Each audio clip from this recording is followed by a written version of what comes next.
So good morning to all of you. Good morning, sir. So this is, I think, the first lecture on science and technology, isn't it? Okay, so before we begin the discussion of the class, let's first look into the roadmap for science and technology. So we have the general science and technology clubbed together in the discussion for prelims, mains, and also the interview together. Now, if you look into the syllabus of prelims, then one of the components of syllabus mentions it as general science. And when you look into the main syllabus, it mentions science and technology and name of the chapters which are part of the syllabus. So general science, that is quite open-ended, and science and technology also, but there is a direct correlation with the current affairs for this portion. Apart from the chapters that we'll cover in the class, the last 10 to 11 months before the prelims or mains exam, that forms the framework to ask the questions in this area. Now,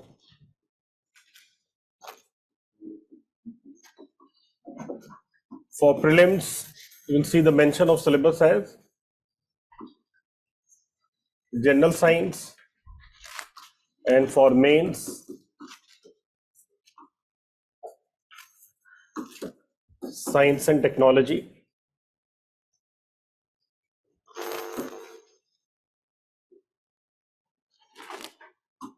However, in prelims, you will find that 90% of questions, they come from the science and technology. The reason is whether it is general science or science and technology. So this is multidisciplinary in nature. This is not an individual subject like you're reading on history or the geography. So they're inseparable from each other. So when you're reading science and technology, you will require definitely the background of general science. Sometimes you're reading general science required the technical aspects of the technology also. So these are inseparable from each other. So that is why the discussion will be clubbed to have the holistic understanding of the subject matter.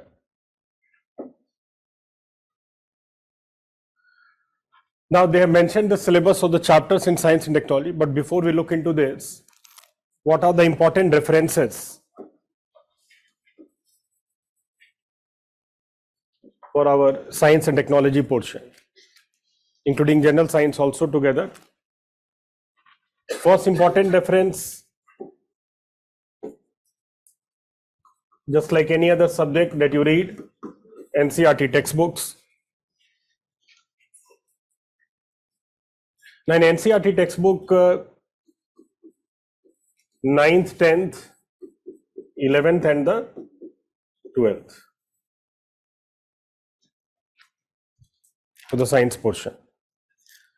Now for 9th and 10th, we have single textbook in NCERT, isn't it? For 10th and 9th, it is a single textbook. However, in 11th and 12th, we have the physics,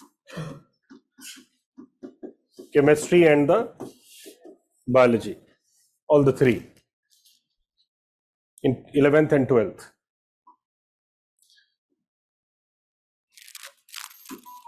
Even in biology also, which forms a major because of the discussion on different diseases.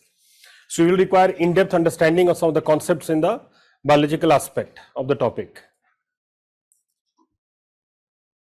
So what you need to do, you have to keep all the NCERT textbook with you. Wherever it is applicable, those chapters you have to read and revise in correlation with the classroom discussion. There could be some few chapters of chemistry, like environmental chemistry, you will see. Few chapters of physics, like light, that is the optics part, electromagnetic waves. So that will be required in the space technology discussion later on. So that is why these books must be there with you, so that when it is discussed in the class, you can also correlate simultaneously and revise also. Because this is the foundation, the beginning of the preparation of the journey in civil services preparation. So without keeping anything in mind, you should start with a clean slate. Because tomorrow when you are going to face interview, so they can ask any questions, some basic questions also. Questions based on the core of the chapter, the understanding, or application based, how it is being applied in the society. So unless and until you have the basic concept, you cannot jump into directly the application part. And those core aspect basic concepts that must be revised from the NCERT textbooks. Then apart from this, the second important reference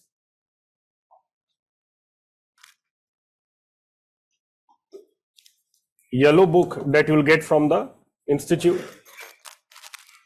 of Science and Technology.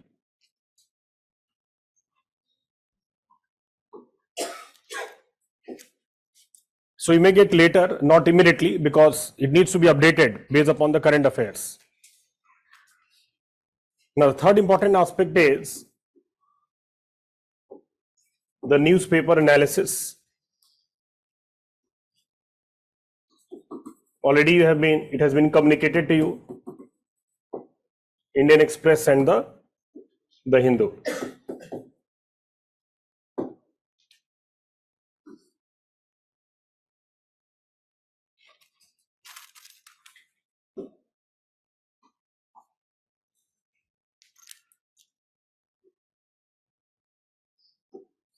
Now, there are certain important Nobel Prizes also that you need to cover in the field of physics, chemistry, and medicine.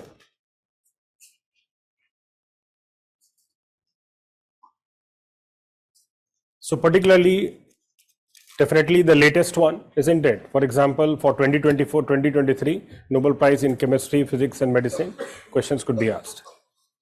So these are, the impact of them is on the entire humanity, that how it can be applied for the benefit of mankind and how it can be implemented at grassroots level.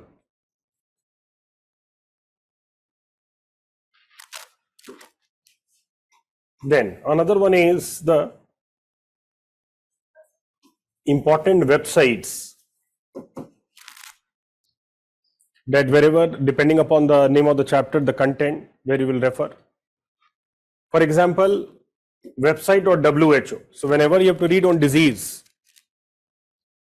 then you can go to the WHO website platform to collect the important facts on the disease.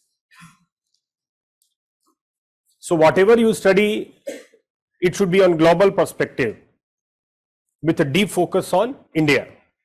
Remember this point. Global perspective, deep focus on India, on that topic. How it is relevant for India and how it has implications for the world also.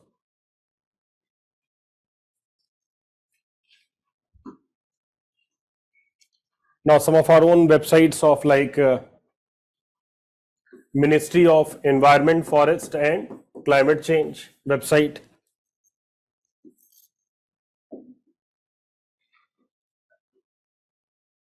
Website of International Atomic Energy Agency. Website of International Atomic Energy Agency. Then website of Ministry of External Affairs. Ministry of External Affairs website also. So this is a globalized world. There is a lot of global collaboration among the countries that they collaborate in defense or some other aspects of technology. So that will get the correct information from the website itself.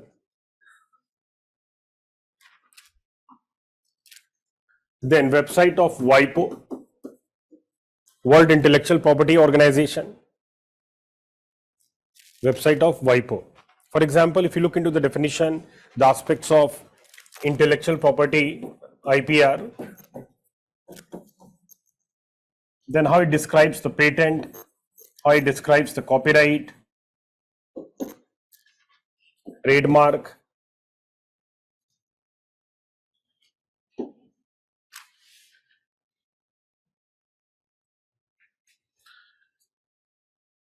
now in this entire preparation journey of civil services, newspaper reading forms the bedrock, that forms the most important foundation. So build-up of knowledge, converting into, that is, you are gathering the raw data, then converted into knowledge, and then it will be into conclusive action in the prelims, mains, and the interview. So a build-up of knowledge will be only from where? The newspaper reading. So this is the core part, because whenever questions will be asked, that will be in the framework of current affairs, and current affairs means what? The newspaper reading only. So this is a very important aspect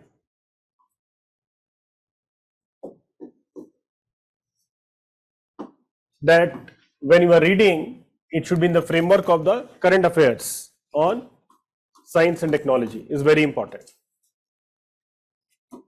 And how you have to understand this concept is that whether you are preparing for prelims or preparing for mains or the interview, all will be in the domain of current affairs. So this means we have to cover current affairs, isn't it? If we are not covering current affairs, this means we are not covering the prelims, mains and the interview. Interviews, this is highly updated, the same day itself, question can be asked. Here there is a leverage in prelims and mains. So that is generally 10 to 11 months duration. Suppose you are going to appear next year in the prelims exam. So you have the ample time analysis. So you have the extended period of time. And another aspect is writing practice also. One is the concept, another one is the writing skill. See, writing skill can be developed again over a period of time, just like we learn swimming, cycling, isn't it? Many times we fall down while cycling, but gradually now we get the command over that cycling. Similarly in writing skill also, it cannot be developed in one day or in few hours. It is a continuous learning phenomenon. So your learning curve will keep on rising as you keep on reading the newspaper, analyzing it, and also looking at what is happening around you. What are the important issues concerning India and world? So try to connect yourself with the society, not only with the Indian society, but with global perspective. And to connect yourself means the newspaper reading is very important. So current affairs means what? Or newspaper reading. So that is the most important aspect. So you have to be highly contemporary in your information, in your facts, in your analysis, whether you're preparing for any of these. So that you must, that's what we have communicated you earlier also and today also, the same point. This is very important to build up the knowledge.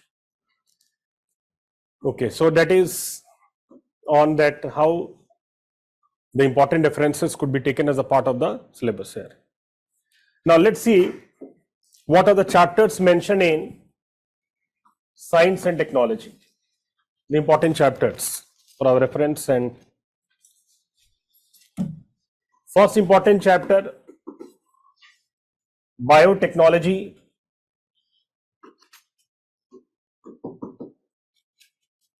and issues related to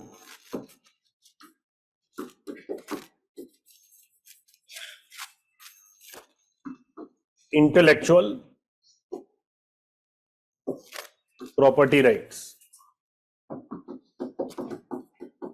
So just like in your optional, you have a syllabus, course outline, isn't it? Every course outline is important. From anywhere questions could be asked. So you must have the, acting as a lighthouse, this course outline, that what are the important chapters that you must cover as a part of the syllabus. Then second important chapter, space science and technology. Third,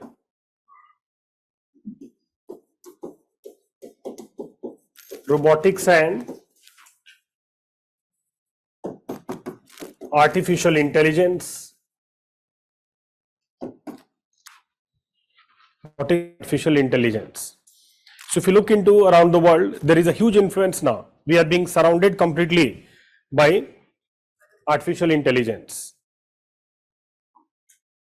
So just in one word, you should keep AI as decision making ability. So why AI is being important? Because it has what?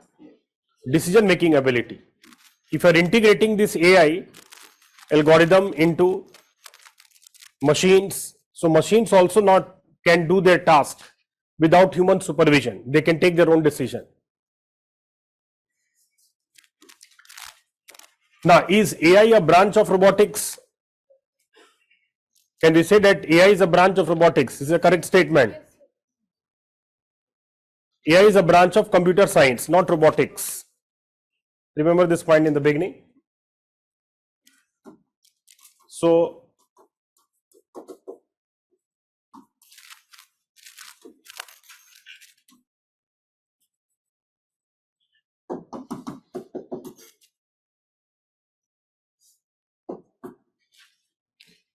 when we integrate AI into a robot, then it is acting as a smart robot.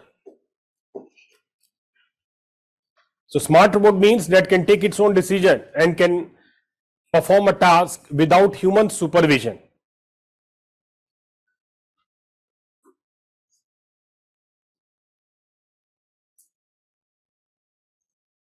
So, AI, it can be integrated for what purpose? For decision making ability.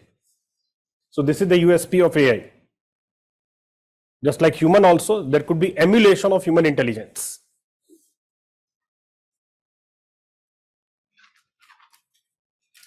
Next important chapter is information technology.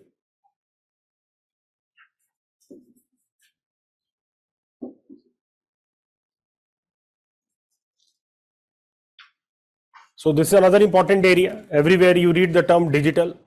So without IT, there cannot be any digital revolution.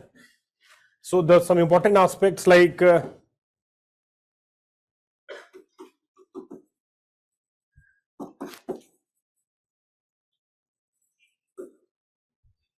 so just now we discussed decision making using AI. Decision making cannot be done unless and until you have what? Data, isn't it?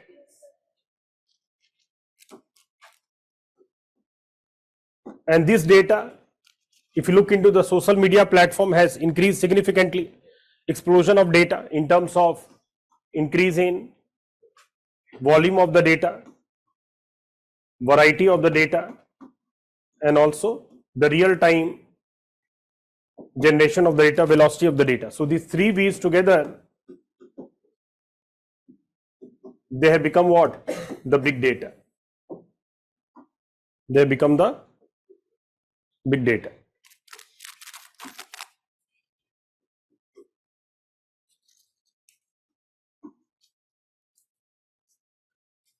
Processing and converting raw data into knowledge.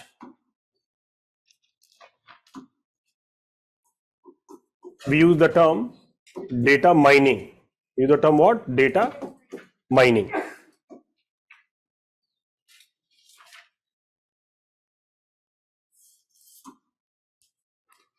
Now, this is followed by converting into conclusive action. So, when you convert this raw data into knowledge and then finally use for what? Conclusive action. So, this becomes the data analytics. It becomes what? Data analytics. So, data mining is a part of data analytics, but there should be conclusive action using that data.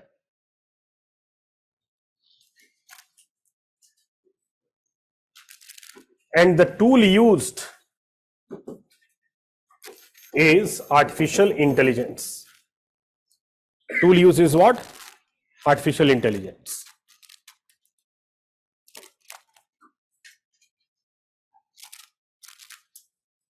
So we are converting the raw data into knowledge and then into conclusive action, that is called data analytics. And the tool use is what? Artificial intelligence. We will discuss later on in the class in more detail that branch of AI which is playing a significant role, that is machine learning. There are different types of machine learning, but this is a branch of AI only.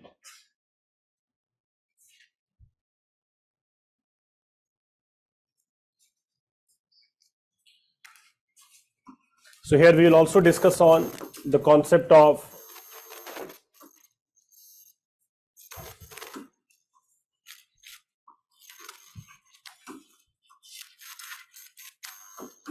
Internet of Things, IoT, concept of cloud computing,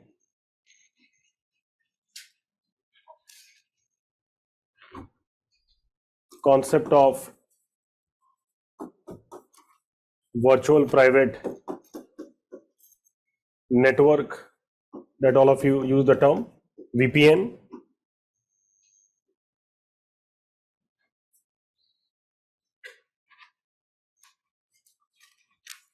so there are two important aspects of data. One is data security, another is what? Data privacy. Two important aspects are data privacy and data security.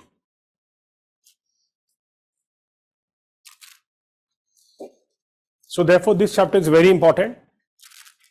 As you can understand that governance, exercising political authority, exercising administrative authority, all these are revolving around what? The IT itself as a part of digital economy.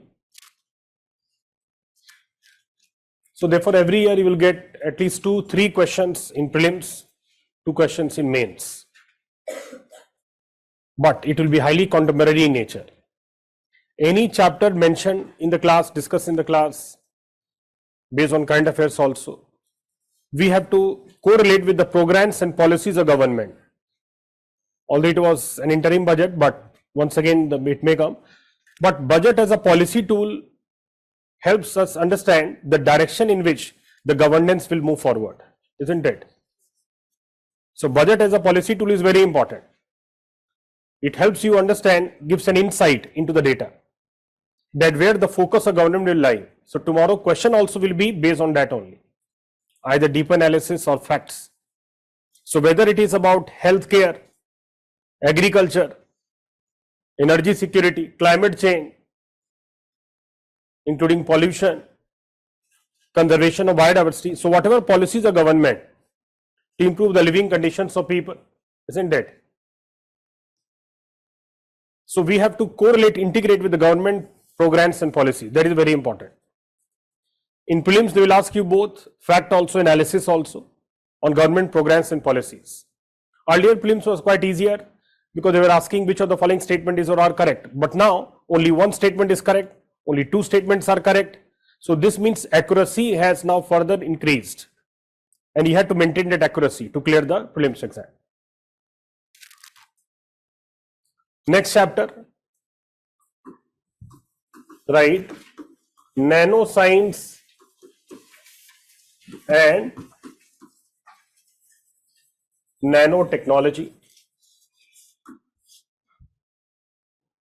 Nanoscience and nanotechnology. So focus will be on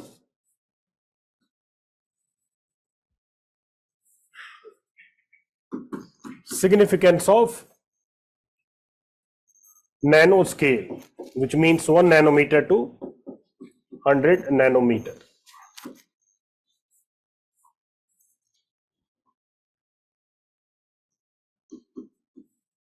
The basic concept of nanomaterials, example, graphene. So this is also very important chapter, nanoscience, nanotechnology. Now again, just now we have written Nobel Prize. So any Nobel Prize that pertains to these chapters being mentioned today, that also becomes very important. And that also gives you the holistic understanding of the topic. So wherever Nobel Prize will be applicable, we cannot stick to only 1 year Nobel Prize, isn't it? But wherever related to that chapter, whatever Nobel Prize have been awarded, that is the most important resource material for you to go through. Not only about the application, but also about the basic concept also. So that is why wherever Nobel Prizes in this area or in this chapter, that we must refer along with the classroom discussion. For example, 2023 Nobel Prize on in the field of chemistry. So this was related to which field?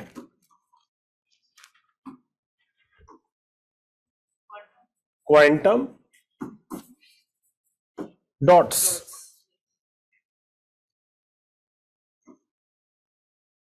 So quantum dots, these are semiconductor nanocrystal. Semiconductor nanocrystal. So that becomes application, isn't it? How it is related to this chapter of nanoscience, nanotechnology. So whether it is about making QLED television, quantum dot LED television, that is the application.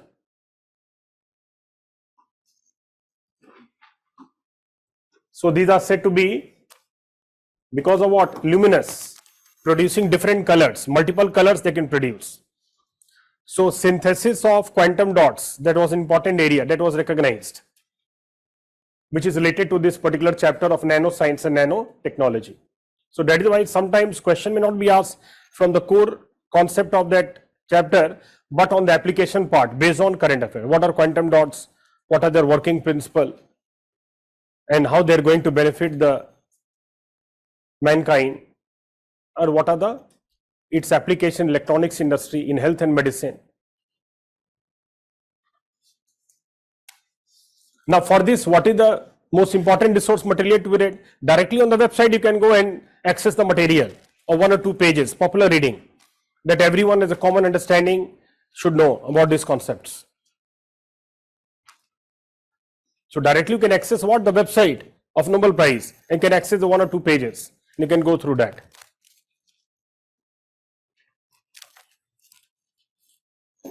Next chapter.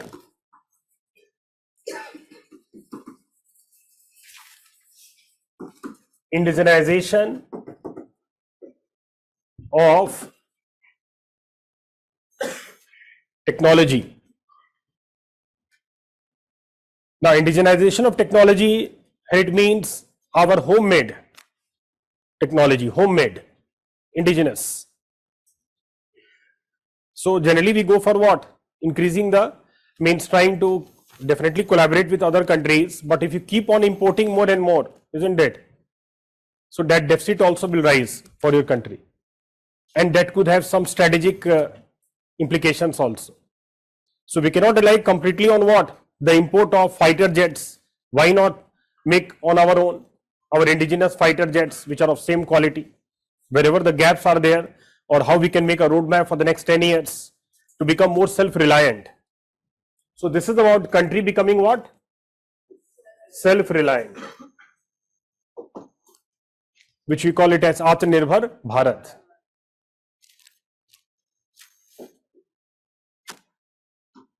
So whatever chapters mentioned, and particularly with the focus on manufacturing, self-reliant means what? With the focus on indigenous manufacturing. For example, we project regarding climate change, to combat climate change, to increase the proportion of what? Renewable energy, including solar energy. But 80% solar cells, these are manufactured in China. If 80% solar cells are manufactured in China, then how India can become self-reliant in making its own renewable energy? So that is why global perspective is very important when you study. We have a certain goal, but how we are going to achieve that is more important. Implementation part is very important. Everyone has aspiration, but where is that the roadmap that you fix, and also commitment and the hard work that we have to follow. There are no shortcuts. Anything big thing that you want to achieve, there will not be any shortcuts. Everyone has to go to the same route.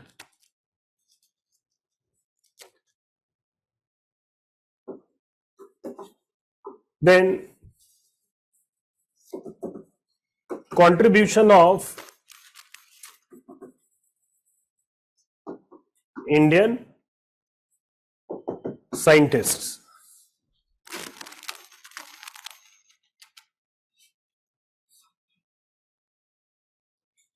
So definitely wherever the renowned scientists, for example, recent demise of Honorable Dr. M.S. Swaminathan, that question could be asked, his contribution on a specific area, or from Dr. APJ Abul Kalam also, his contribution, or those scientists who have been already awarded Nobel Prize, Indian scientists, or contribution of ISRO scientists. So that also is an important area as part of the syllabus. Now, because of the recent pandemic, area on public health, that also gained significance in terms of questions being asked from this area. So if you look into the year 2020, 2021, this entire 2 year, that was covered by what? The COVID-19 pandemic.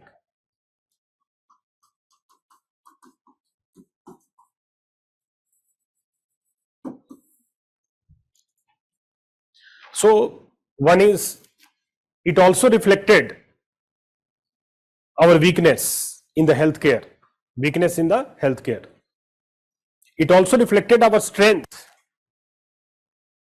in the healthcare, both. Now, if you look into and recollect COVID app, that played a significant role. How many people are vaccinated? How many people they have got only one dose? Isn't it? Because without data, you cannot make a decision. So where healthcare resources should be more mobilized in a particular direction, how do you decide on all these? You must have the data, isn't it? Regarding the healthcare of your own citizens. So in controlling this pandemic, COVID app has played a significant role. Today, if we connect with the society, what are the problem areas that we are getting? If you immediately have to go for some blood transfusion, then you are not aware where one should reach. If there is a single window system that provides me information, that place where I am living, the hospital where I am visiting, I have the data that where this particular blood group is available, and immediately one can access. So if we extend COVID app for what? Data on blood bank, isn't it? At the time of crisis emergency, one cannot go to every hospital to ask for this, isn't it? So we have to structure it wherever it is unorganized to save lives. Similarly,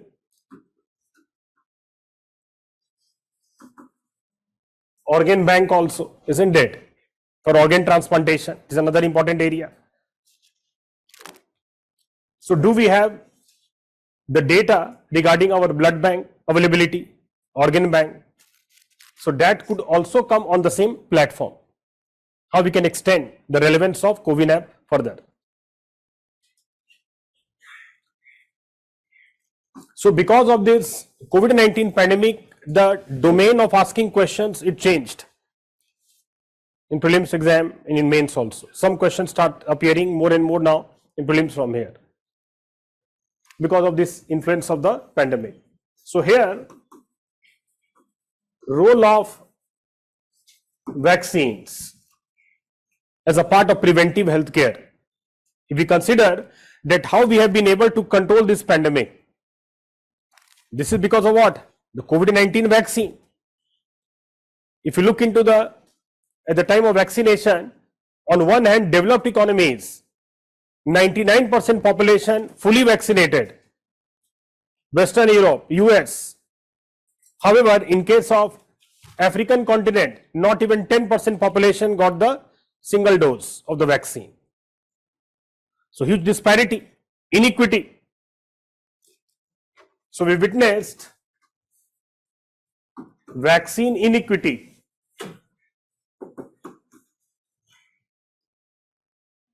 When we use the term equity, it means shared prosperity. Is it clear? But that's what's missing.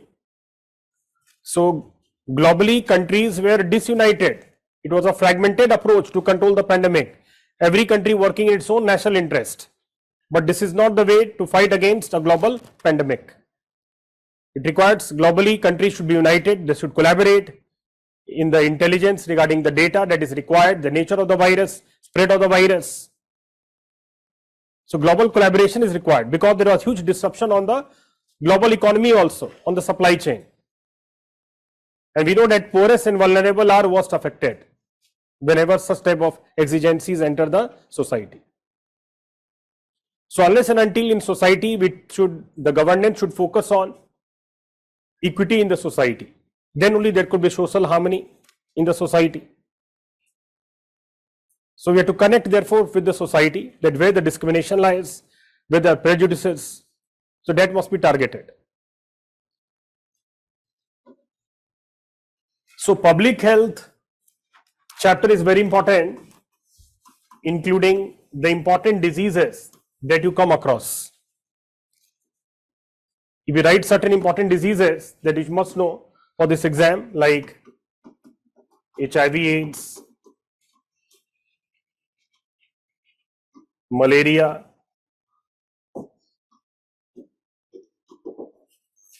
viral hepatitis,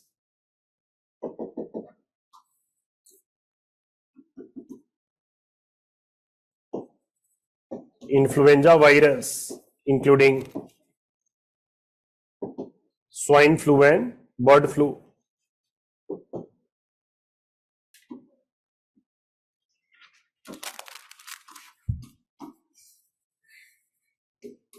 coronavirus,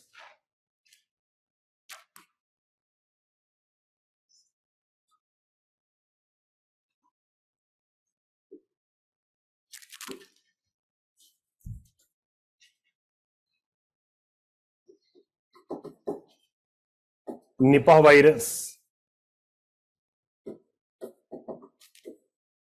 Ebola virus,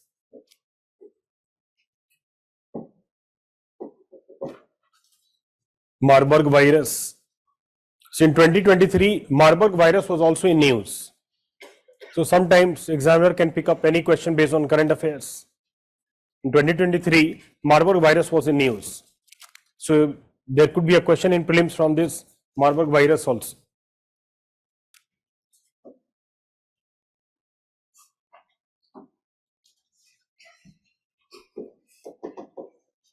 Zika virus,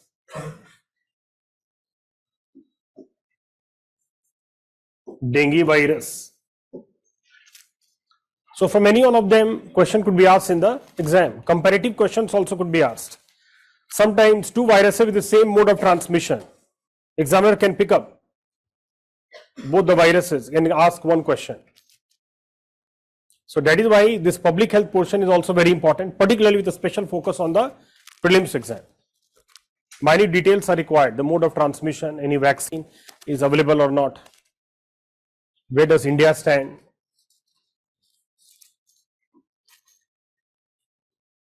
So this is about broadly means what are the important chapters in the syllabus. That is know in the beginning that when you are reading the newspaper, where the focus should go based upon name of the topic. So wherever it is applicable, you can make notes from the newspaper while reading the newspaper, at least 3-4 sentences on them. Anyone reading the entire newspaper cannot remember each and everything. Wherever you find it is important, try to jot down notes from them.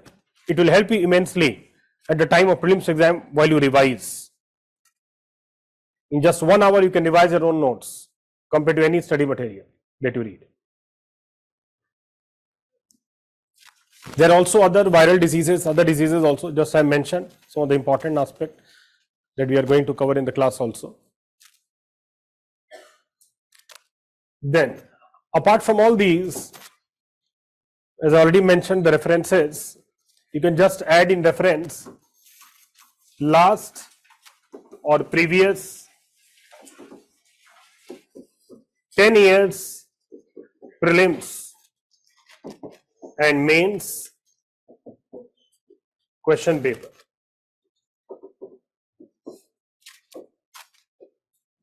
So last or previous 10 years prelims and mains question paper, that is also important.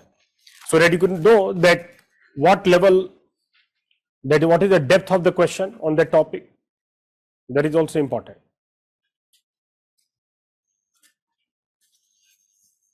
So whenever you read, try to also refer to the previous year questions also. Starting with the prelims, later on you can go to the mains. Sometimes question asked in mains could be asked. Suppose the question asked this year in 2024 mains, it can be asked in 2025 prelims from the same topic. Identification of topic is very important. So this could be the reference, as a very important reference for you in the entire preparation journey. Okay, so this is about the roadmap to science and technology. How about the classroom discussion? So the chapter that I mentioned, today's class will begin with the basics of public health, so that everyone is able to connect with the classroom discussion. Yes.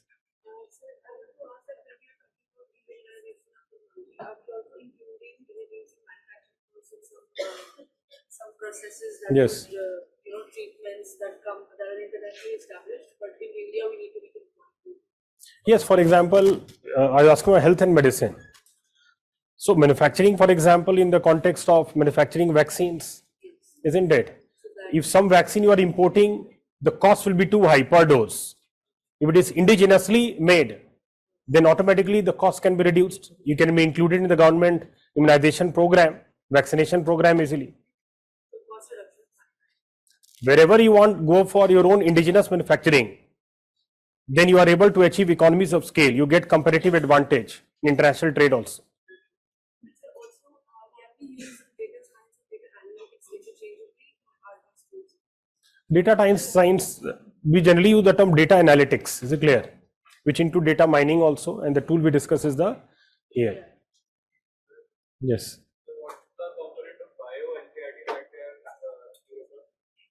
So as I told you that from 9th, 10th, specific part for the physics and chemistry in 11th and 12th. In case of biology, as we go on with the classroom discussion, then you'll come to know what are the important chapters. For example, one of the important chapters about immunity that we'll discuss in the class, that you can immediately read from the NCERT textbook. How much? Depth required for this only, as I told you, go to the previous year question paper. Is it clear? On that particular topic, wherever currently you are comfortable, there must be some area where you are comfortable currently. So look at the question paper, to what depth it can be asked. And then you can also ask question in the classroom also. Once we cover a topic, based on that you can understand that what depth is required and how the questions are asked from that area.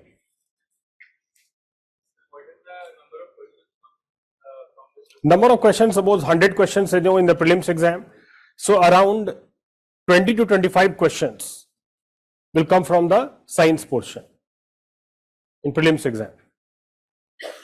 In prelims, accuracy is very important. It is not that 100 questions, people who are appearing, even those who get the top rank, they do not know more than 30 to 35 questions with 100% accuracy. Later on, they try to make their own based upon the experience. So it is not that people are scoring 90% to clear the prelims exam, isn't it? Even if you get 55% also, you can get through the exam. So that is why when the highest score goes to 60%, 65%, you can understand that every component is important for you. None of the areas should be left as weaker areas that I will read later on. Wherever you think today is your weakness, convert that into strength. You can easily qualify the exam. There is no rocket science in qualifying the exam. Wherever think your weaker areas are there, whether it is Indian economy, whether it is about history, whether it is ancient history or any other subjects, read and revise it. Revision is also very important. By reading once, one cannot remember every fact analysis. So revision is also a very key aspect of this exam. At least 4 times that you have read, that must be revised. Okay, let's begin the discussion from the public health. We are going to start the discussion Now, in this discussion, there are certain keywords. First, we'll try to decode those keywords and then we'll move forward.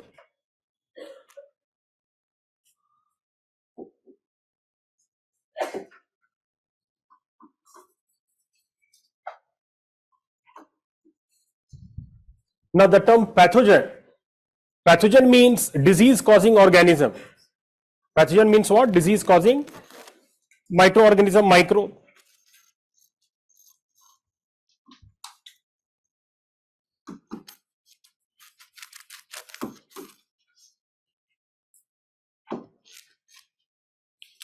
This disease causing microbe, it can be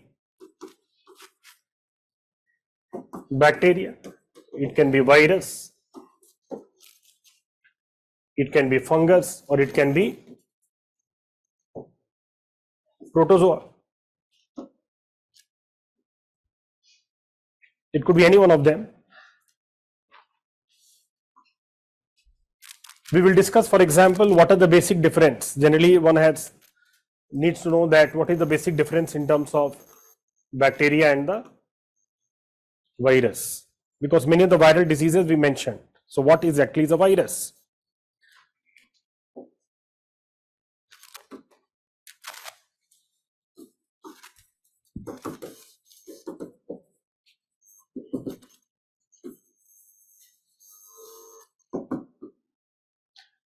So, whenever some infection occurs, converts into disease, we take the help of what? Antimicrobial medicine. Antimicrobial medicine means the medicine used to prevent the growth and multiplication of this pathogen, prevent the growth and multiplication, or to kill the pathogen. That is the aim of this antimicrobial medicine. One very common antimicrobial medicine we use is what?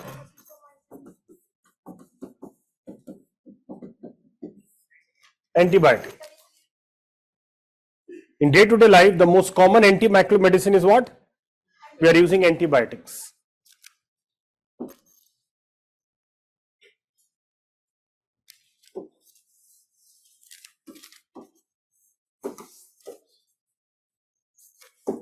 Antibacterial,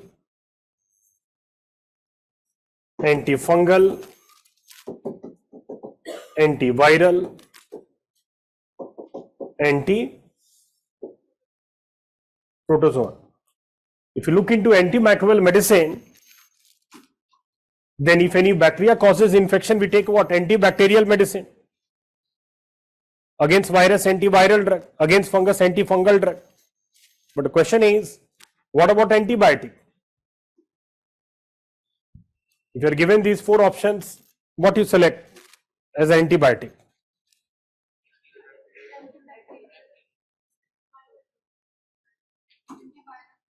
Antibiotics, these are what? Antibacterial medicine. Can antibiotic prevent growth and multiplication of a virus? No. What happened that sometimes because of viral infections, primary infection was some virus, it suppressed my immunity, which can result in secondary bacterial infection. Therefore, the doctor may prescribe you antibiotic in case of what? Viral infection also. Because the virus suppresses your immunity. What is immunity? Ability of the body to fight against infection is immunity. Ability of the body to fight against infection, that is called as immunity.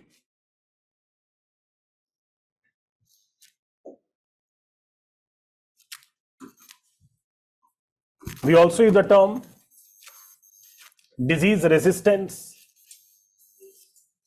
Isn't what? Disease resistance.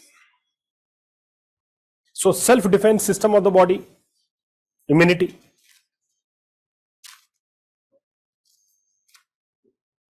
So, these are some keywords that we frequently use: immunity, pathogen, antibiotic, antimicrobial medicine. So, pathogen, sometimes we also use the term germs, isn't it? Very commonly, to explain children, we use the term what? Germs, rather than the pathogen.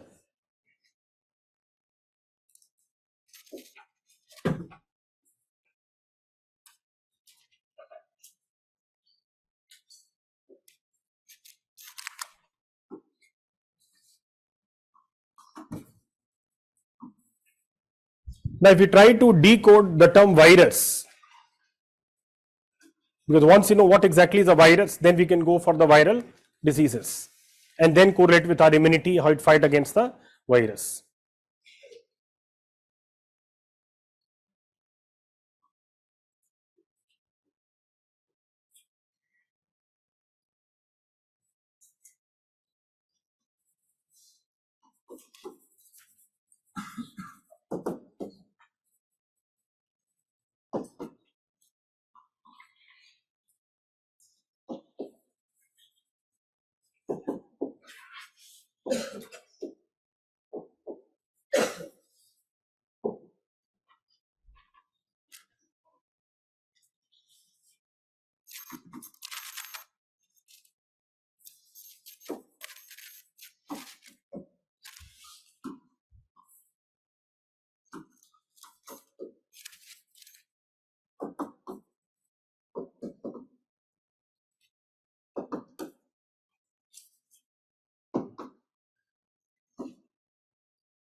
Now, the two important elements to make up a virus.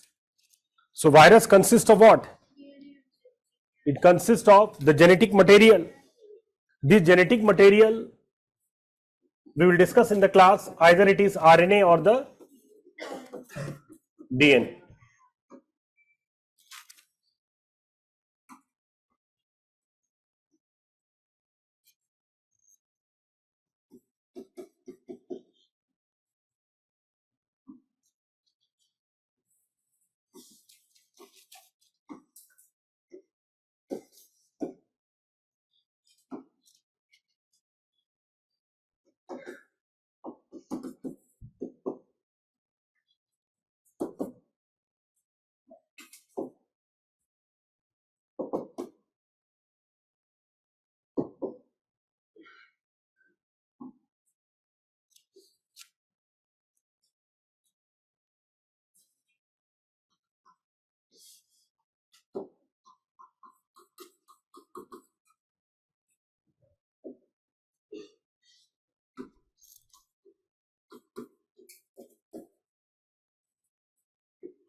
So, the building block of a virus includes genetic material and the protein code called capsid. So, this protein code that is acting as a protective shell, it giving protection to the genetic material of the virus. This protein code is called what? Capsid.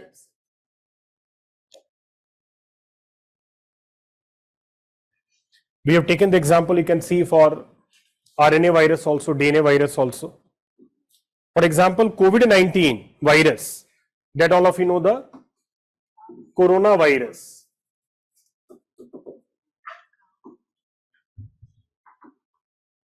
So within coronavirus, there are different variants.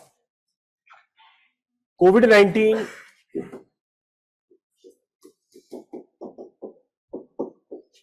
pandemic virus.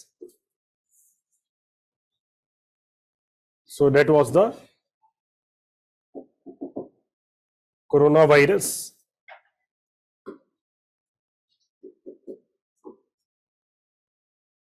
Severe acute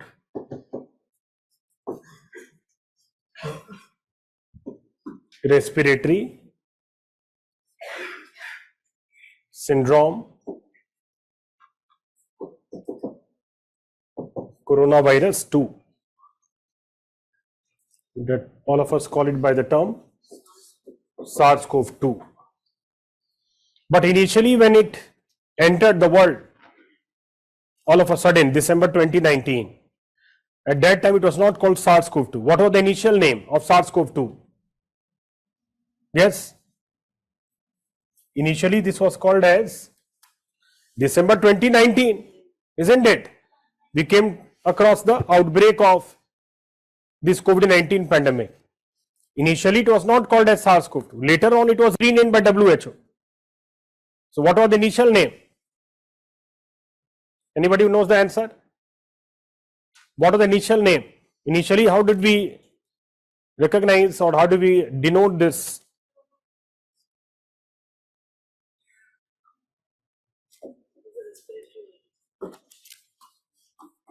nCoV-19, novel coronavirus 2019. Novel means new. All of a sudden a new virus emerged. New virus means absence of vaccine, absence of treatment. New virus means population was never exposed to this virus. Population was never exposed to this virus. Population does not have any such immunity against this virus. It was a completely new virus for our body. When the virus is new, how it will interact with the body, all these are unpredictable. Highly unpredictable. How the body will react with it. But if you recollect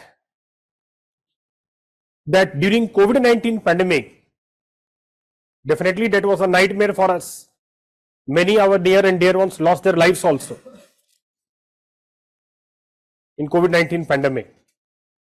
But we have seen a feature that children compared to adults, they were not getting hospitalized with severity, isn't it? Mainly the adults with severe symptoms of breathlessness, they were getting hospitalized, but not the children. What could be the reason? Is it that a 2-year-old infant has better immunity than 20-year-old adult? Whose immunity will be stronger? A newborn child, the infant, or adult? Then why is what that children were less affected?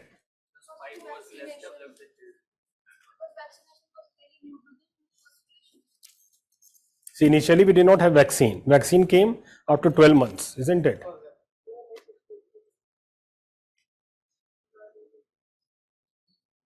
We'll come to that point why there was, means what was the reason behind that? The children were less affected because of this pandemic compared to the adults. We'll come to that point. For this, we need to know how does the virus interact with the host cell.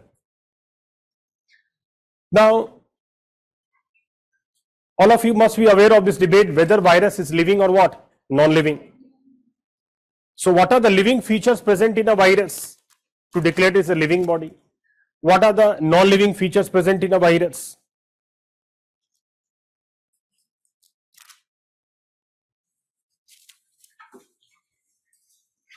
There is no respiration in a virus, isn't it? Respiration means what? The metabolism of the body to convert food into energy. Respiration is a chemical process, biochemical process that converts food into energy. Can virus convert food into energy? Tell me a name of a living organism that cannot convert its food into energy.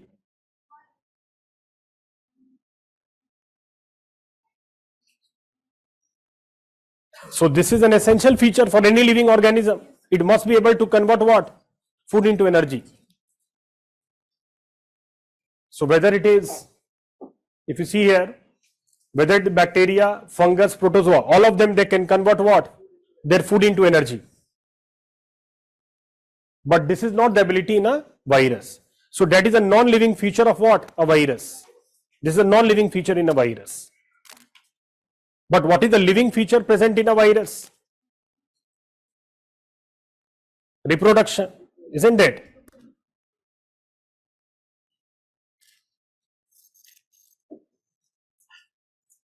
So we use the term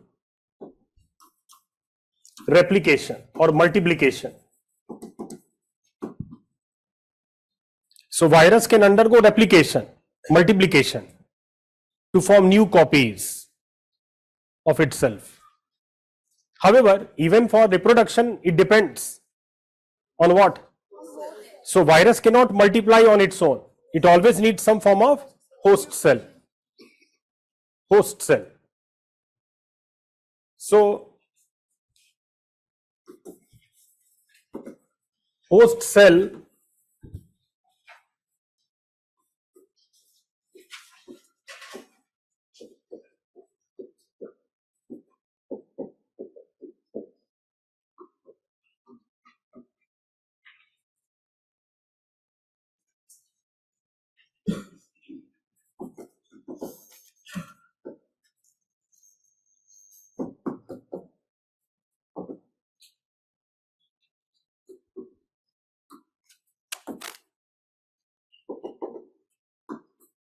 suppose we represent here multiplication, replication of virus inside a host cell, isn't it? Suppose this is the host cell inside which virus is multiplying. Replication means multiplication of virus, where virus can form new copies of itself. But this ability to replicate in a virus will be always seen inside what? A host cell. Now within a host cell, it should be what? A living host cell. That is also important. It cannot be a dead host cell. In a dead cell, virus cannot multiply. It has to be what? Living host cell. Now what are the different types of living host cell that can support a virus multiplication?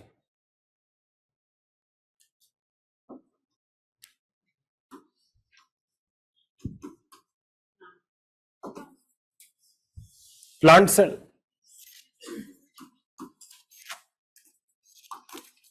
animal cell including human body cell also, isn't it?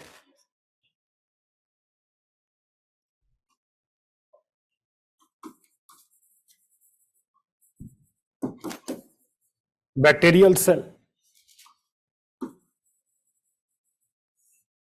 fungal cell, isn't it?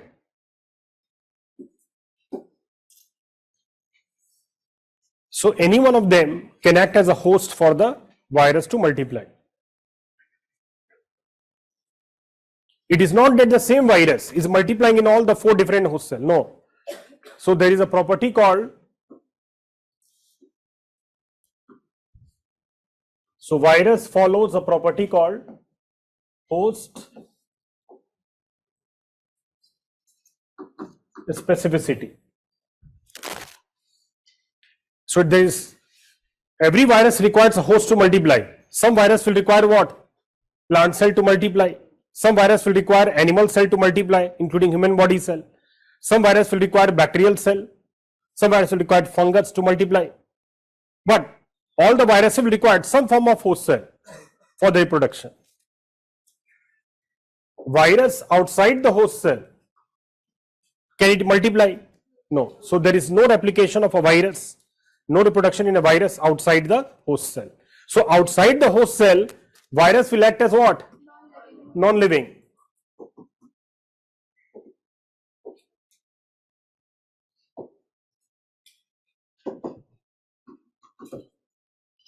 So virus cannot perform any of its life activities outside the host cell. Therefore, outside the host cell acting as a non-living. Inside the host cell, but a living host cell, it can act as a living. So this means virus has both the properties, living also, non-living also.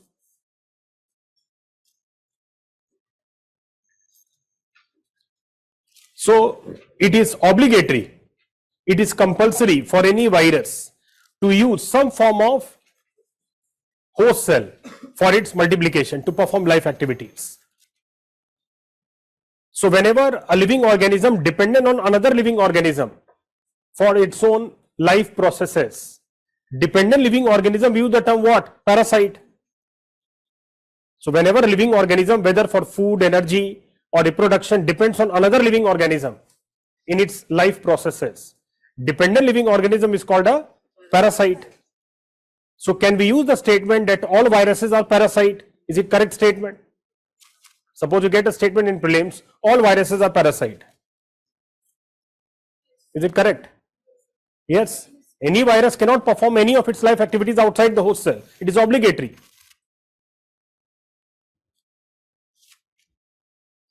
Now, virus performing its life activities inside the host cell. Now, inside the cell, any activity that occurs inside the cell, we use the term what? Intracellular.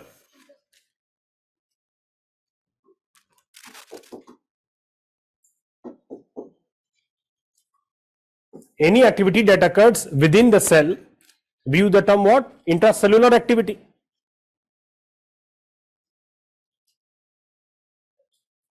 So, can we say that virus is an intracellular microbe? Virus is a microbe. Can we use this term? Virus is an intracellular microbe.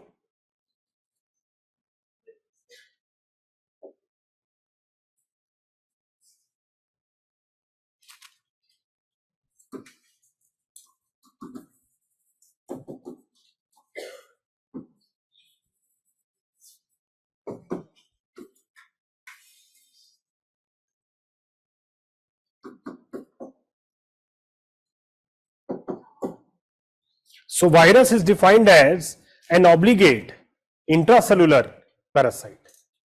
This is the definition of a virus. Obligate intracellular parasite, because it will perform life activities only within the host cell, isn't it? That is what intracellular parasite. Obligate means compulsory. It is mandatory for any virus to use some form of host cell to perform its life activities. So therefore, this is the standard definition of a virus that you should remember. That why do we use this definition? To clarify the existence of a virus. It is an obligate intracellular parasite.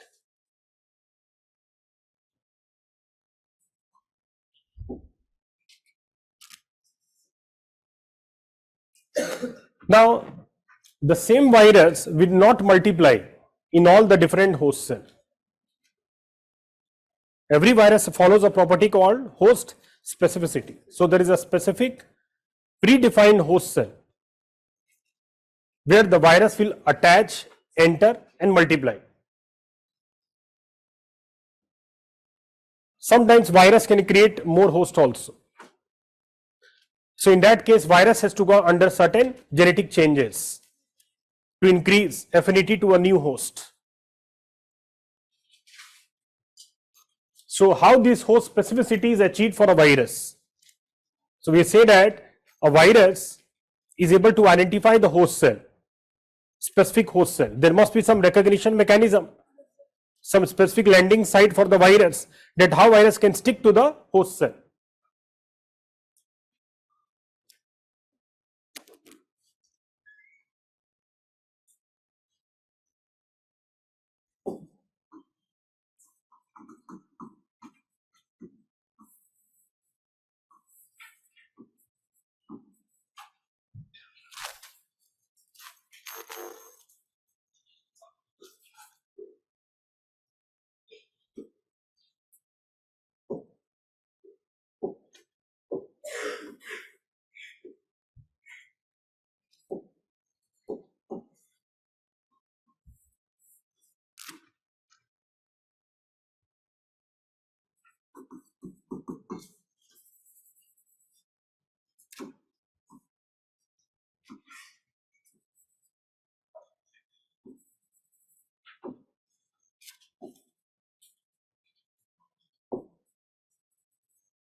So, we have taken an example with a real world example that everyone has faced, isn't it? The coronavirus SARS-CoV-2. So, SARS-CoV-2 enters the lung cell, isn't it? Multiplies there to cause breathlessness, shortness of breathing symptom, pneumonia. So COVID-19 pneumonia, why it happens? How does the virus interact? So we can see here spike protein of the virus. So it has spike-like projections, club-like projections, corona-like appearance, so it is called as coronavirus. So our lung cell, you can see ACE2 receptor. So what makes the virus to recognize its correct host? Receptor present over the host cell. So these receptors, these are the recognition site. These are what? Exact recognition site where the virus will be able to identify its correct host. So receptor for attachment of SARS-CoV-2 virus is present over our lung cell. That receptor is known as what? ACE2 receptor. So presence of ACE2 receptors, that makes the virus to stick its or interact with the spike protein of the virus. So virus will bring what? Receptor binding domain. So there is a component of the spike protein of the virus which will interact with the ACE2 receptor. Then it will bind here, attach, and then it will enter. So ACE2 receptor, you have to understand as receptor as what? Gateway or door for the entry of virus. Is it clear? So receptor for the virus will act as what? Door for its entry. But this is host specific. So every virus in its evolution has created its own host whereby it can land, attach and enter into the host cell to multiply. Now for virus to multiply, it has to bring its what?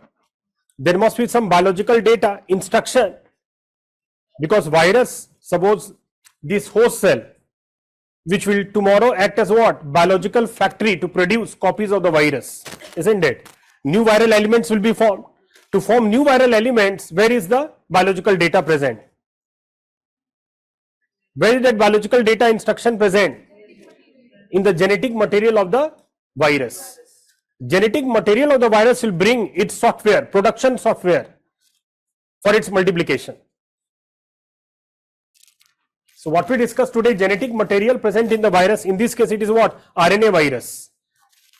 So this RNA virus will bring its replicating software and then it will command host cell for its multiplication in its life cycle.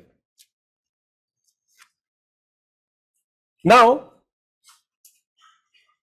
for the virus to recognize and multiply, so greater the number of ACE2 receptor, more the stickiness of the virus, isn't it?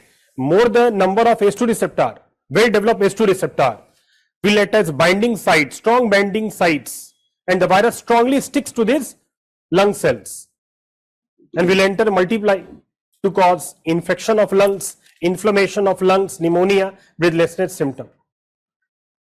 In case of children, these ACE2 receptors are not well developed initially. It takes some time to develop, the fully developed, the complete number, concentration of these ACE2 receptor. So that is why stickiness of SARS-CoV-2 virus was to a lesser extent or loose attachment of the virus to the lung cells of children. So that was acting as blessing in disguise. Why children were less affected? Because of the COVID-19 virus. Due to less developed ACE2 receptor, less number of ACE2 receptors over the lungs, immature lungs of children. That was the reason. So virus was able to firmly attach to the lungs of adults compared to children. That was the scientific reason.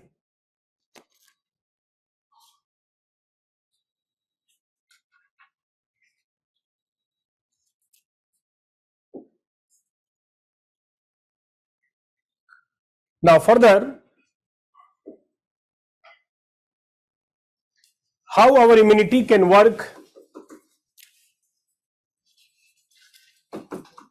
how your immunity can work to protect itself against this virus. We have shown that how virus can invade us, isn't it? Attack us, and what is the weak point to make the body infected, host cell infected. All of you know that when we are using the term immunity, this is basically the role of what? White blood cells. Immunity means what? Ability of the body to fight against infection or disease. So which are the blood cells which are directly involved head on? They take the enemy in your body. The white blood cells. The different types of white blood cells, different mechanism of action. But one term everybody must have at least come across, and that is what? Antibody.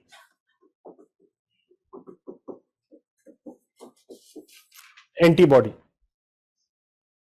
So the term antibody also became, that is the colloquial word worldwide, whether I have the antibody to protect my body against the virus.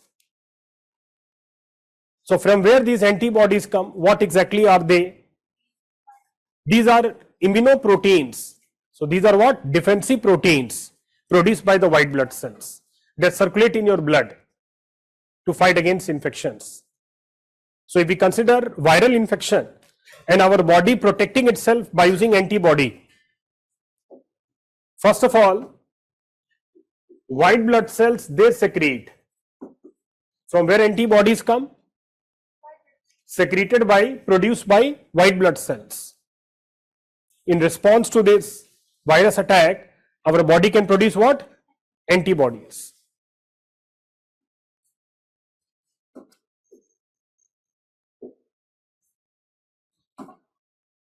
So these are circulating defensive proteins, immunoproteins.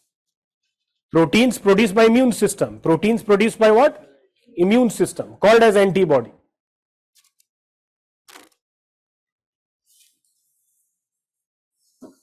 We are representing the antibody by the symbol Y. We are representing the antibody.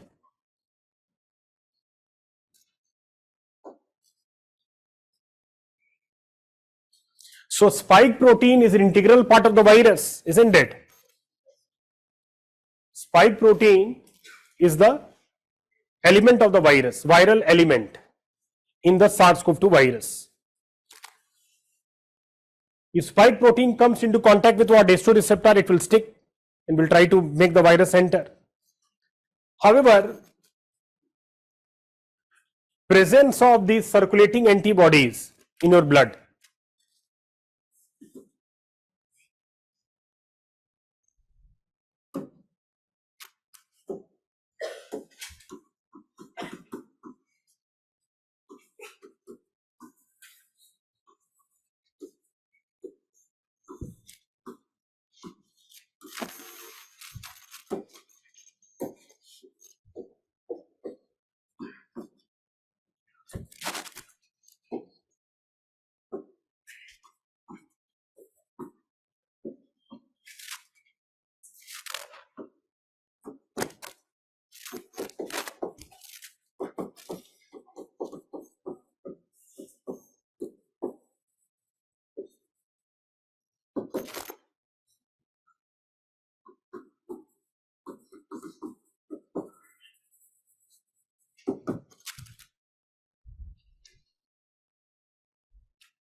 So we can see it now clearly, antibodies masking the spike protein. They will act as a barrier. They will not allow the spike protein to interact with the host cell. So virus will not be able to stick to the host cell. Now virus existence to become living, to produce new copies, will definitely require a host cell. If the circulating antibodies are there in your blood, then this is going to prevent interaction. So this was the human lung cell that we discussed, and this was the H2 receptor.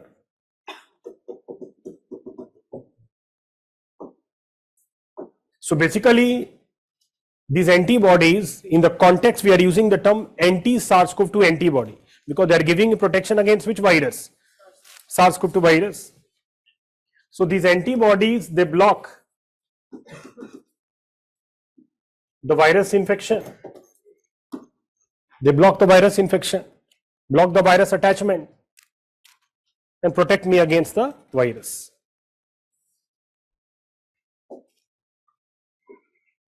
We use the term antibody mediated immunity. Antibody mediated immunity.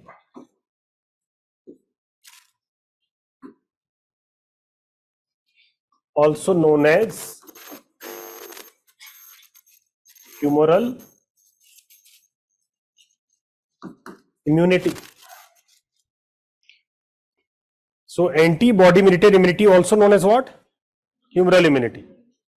So from now onwards in the class, we can use this term easily, humoral immunity. It means what? Antibody mediated immunity. So one of the important self-defense mechanism in the body to protect the body is the manifestation of antibody mediated immunity or humoral immunity. From where does the humoral comes here? See, this is derived from the word humoral, derived from the word humor. And humor means fluid.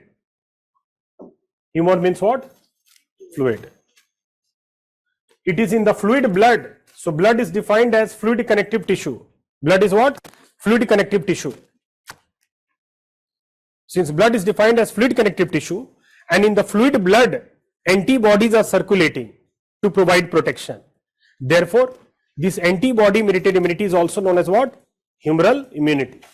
In the fluid blood, antibodies are circulating to provide protection or immunity. Immunity means what? Protection. In simple terms, remember, immunity means what? Protection.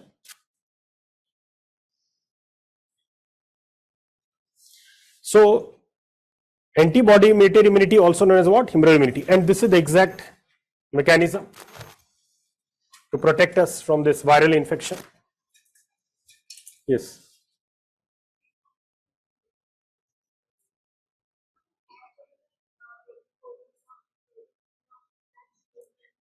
Okay, good question. She is asking that when COVID-19 is a new virus, how come this antibody come? Had there been antibodies present, then how people will feel breathlessness, hospitalized? See, whenever I am saying novel virus, then also I told you that population was never exposed to this virus. Population does not have any immunity against the virus. So population does not have immunity means what? Population does not have those circulating antibodies to block the virus. This will develop later on. This will be developed what? On exposure to the virus or through vaccine. So what is the role of vaccine? So vaccine trains our white blood cells. Vaccine trains our white blood cell for the production of these antibodies. So we are yet to discuss how does vaccine work in your body. Currently we just try to correlate that how antibody comes out as a part of immunity to block the virus attachment. For these antibodies to be formed in your body, there must be exposure to the virus protein. Exposure to what? Virus protein. So for example, all of you are aware of the term Covaxin. Are you aware of this term? Covaxin. Two important vaccines were used to control COVID-19 pandemic in India. One was Covishield of Serum Institute of India, Oxford University, AstraZeneca, and the second was India's first indigenous COVID-19 vaccine. That was what? Covaxin. Today we discussed that one of the chapters include what? Indigenization of technology. In the fight against this pandemic, which was India's first indigenous COVID-19 vaccine? Covaxin.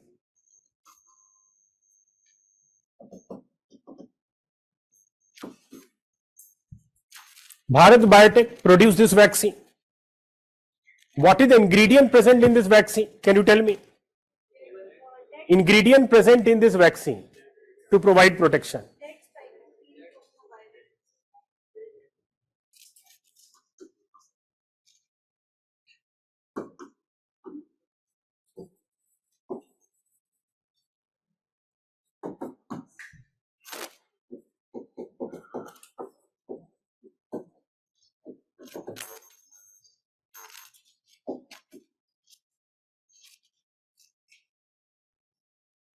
So this vaccine contains what? Non-replicating.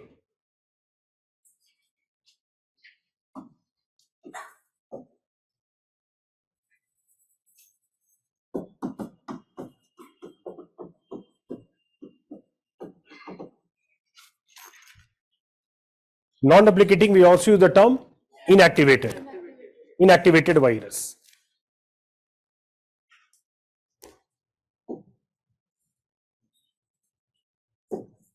So basically, a dead SARS-CoV-2 virus injected into the body as a vaccine. Dead SARS-CoV-2 virus injected into the body as a vaccine. This is the ingredient present in this vaccine. So when you are vaccinated, dead SARS-CoV-2 virus enters your body, which cannot multiply. It is dead. Even if it is dead, it will carry its identity in the form of what? Spike protein. It will carry its identity in the form of what? Spike protein. When the spike protein enters along with what? The SARS-CoV-2 virus, then this will trigger immune response in your body. So the co-vaccine, this will trigger, so injected into the body, it will trigger immune response. Your self-defense system will be activated against this foreign material that enters your body. So when the virus enters your body, a dead virus, your immunity will be triggered, activated.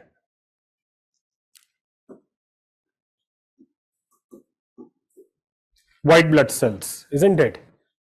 Immunity means what? Role of white blood cell. So trigger immune response means triggers what? White blood cell. And what is the element triggering this white blood cell here? The spike protein. So gradually they transform into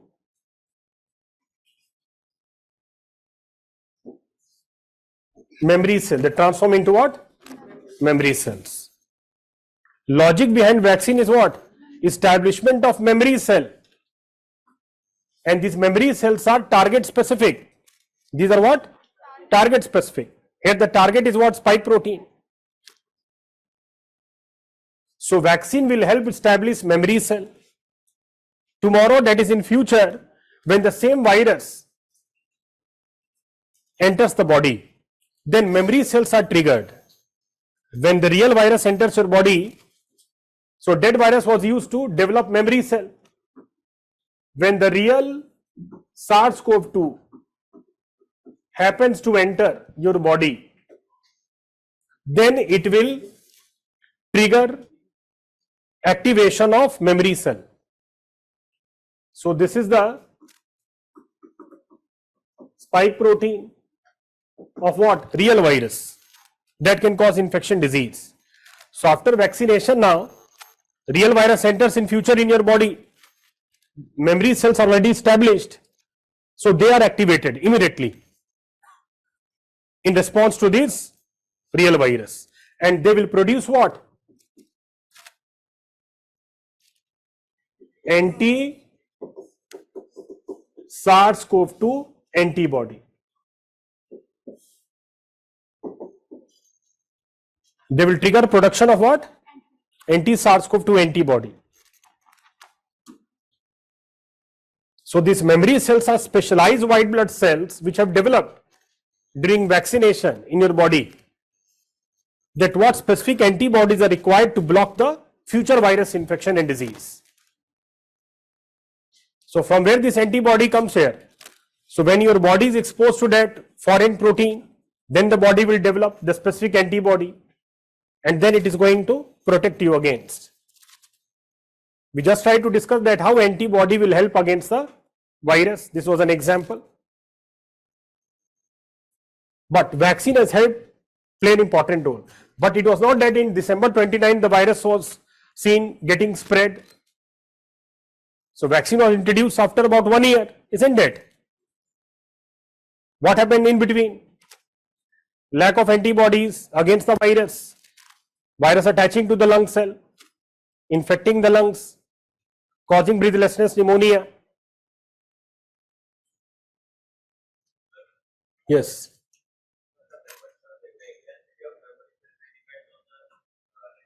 See, memory cells we discussed, these are target specific. We have given the memory of what? Spike protein. So can this vaccine give me protection against HIV virus? Can this antibody give me protection against HIV virus? No. So it is what? Target specific. Even if the spike protein changes due to mutation in the virus, then the virus cannot be controlled through what? The antibody. Just now we discussed what? That many people, even after vaccination, they became COVID positive. What happened to the antibody in that case? Many people, even after vaccination, complete dose of vaccine, they become infected. What happened to the antibody? Even after infected, they were not hospitalized, isn't it? With that severity of breathlessness. Because apart from humoral immunity, there is another important element of immunity. Even if the virus escapes antibody attack, still there is another level of protection in your body, which is even more stronger than the antibody mediated protection.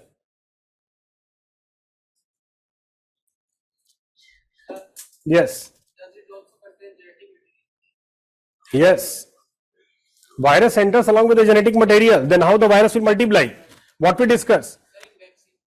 In? It is a dead virus. It may contain genetic material, but it will not multiply. You have already destroyed the DNA or RNA of the virus. You are treating this virus first with some ultraviolet radiation or some chemical formaldehyde to kill the virus, and then inject as a vaccine. So it is immaterial what it contains now.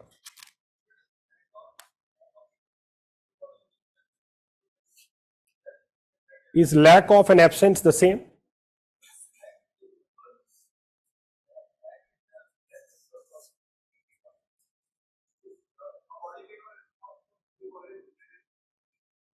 See, new virus means that body was never exposed to that new virus earlier.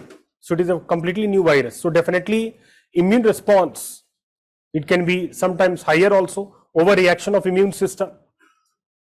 So body cannot guarantee protection in that case. If you are already vaccinated, and that is the role of vaccine, many diseases we are able to control because of what? The vaccine.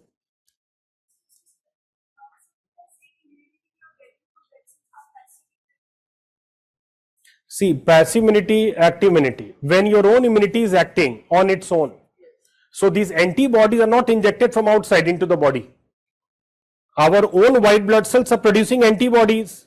Then it is what? Active. When your own white blood cells are activated to produce antibody, it is called what? Active immunity. If you are injecting antibodies from outside, ready-made antibody, it is what? Passive immunity. Yes. Now, see, ACE2 receptor are not there just to make you sick with the coronavirus. Their natural role is to control blood pressure in your body. Natural role is what? To control blood pressure in the body. That is the natural role. These ACE2 receptors are also present over heart muscle cell, kidney cells, not only over the lung cell. But their natural biological role in the body is to maintain the blood pressure. It is unfortunate that it also sticks the spike protein of the SARS-CoV-2 virus.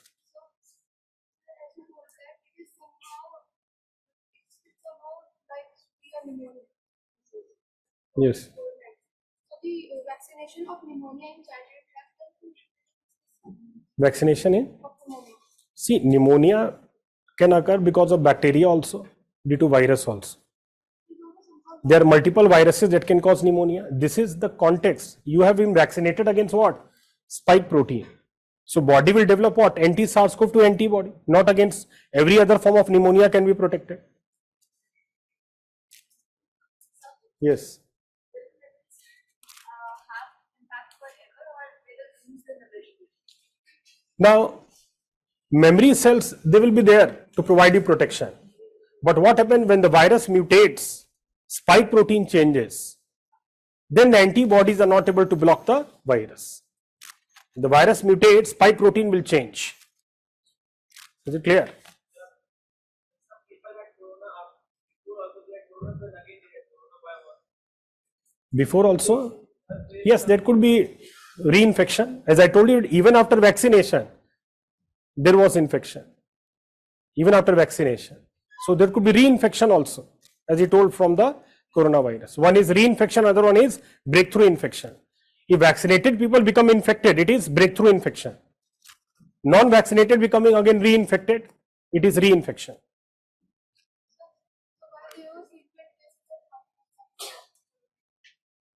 See, frequent cases of heart attack due to, because due to viral response, there could be some blood clots that can block the blood flow in the blood vessels, and they can break and they can block the blood flow.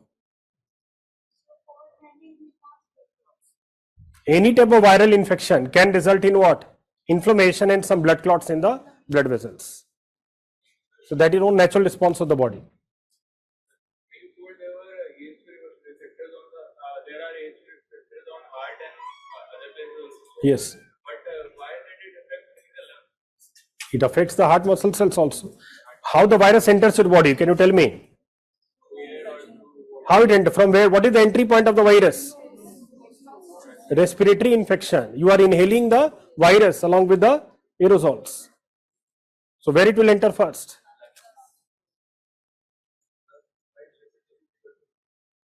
Triggers? So we are saying that memory cell, they have the memory of the spike protein of the virus, which are already established in your body. So when the same spike protein enters, it will trigger the memory cell based upon the previous memory of the protein the virus developed in the cells. Why not? Other cells means, suppose red blood cell. How red blood cell will act against the virus? Is it clear? There must be some mechanism in the virus that it implements itself to protect you against the virus. So the white blood cell, they produce the antibody. So they will act as the memory cell here, not the red blood cell or blood platelets.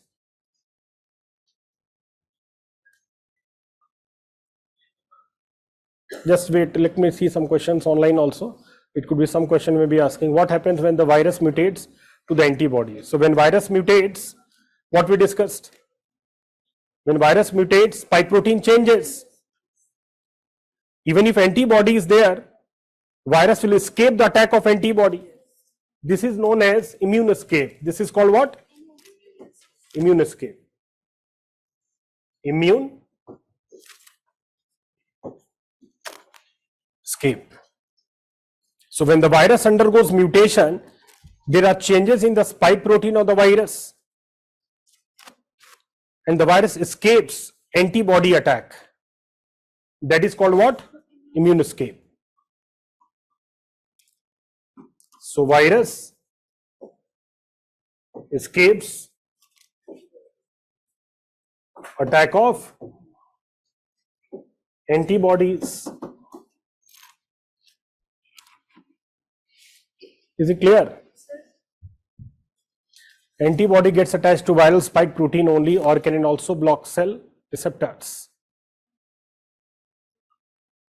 Antibodies gets attached to viral spike protein, or can it also block the receptor? Our own antibody, why they will block receptor? They have to block the virus attachment. So there is a specific domain present in the virus spike protein, as I told you, receptor binding domain. So that is not allowed to interact with the receptor. So there is a portion within the spike protein which will interact. So that is being masked by the antibody.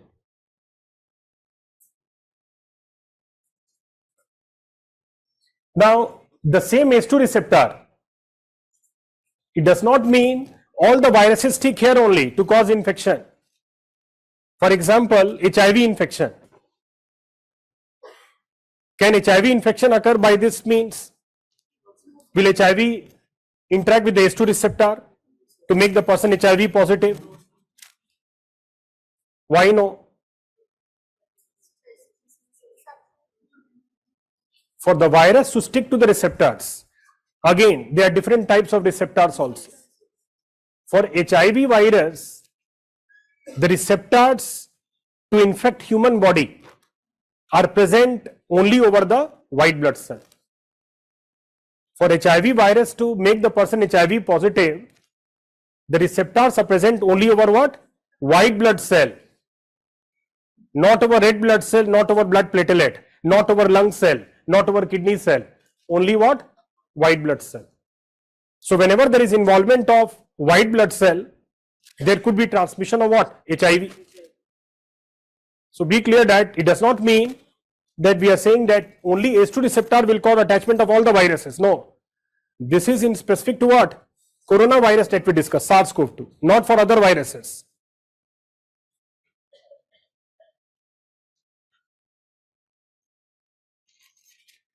Let's discuss more on the virus first.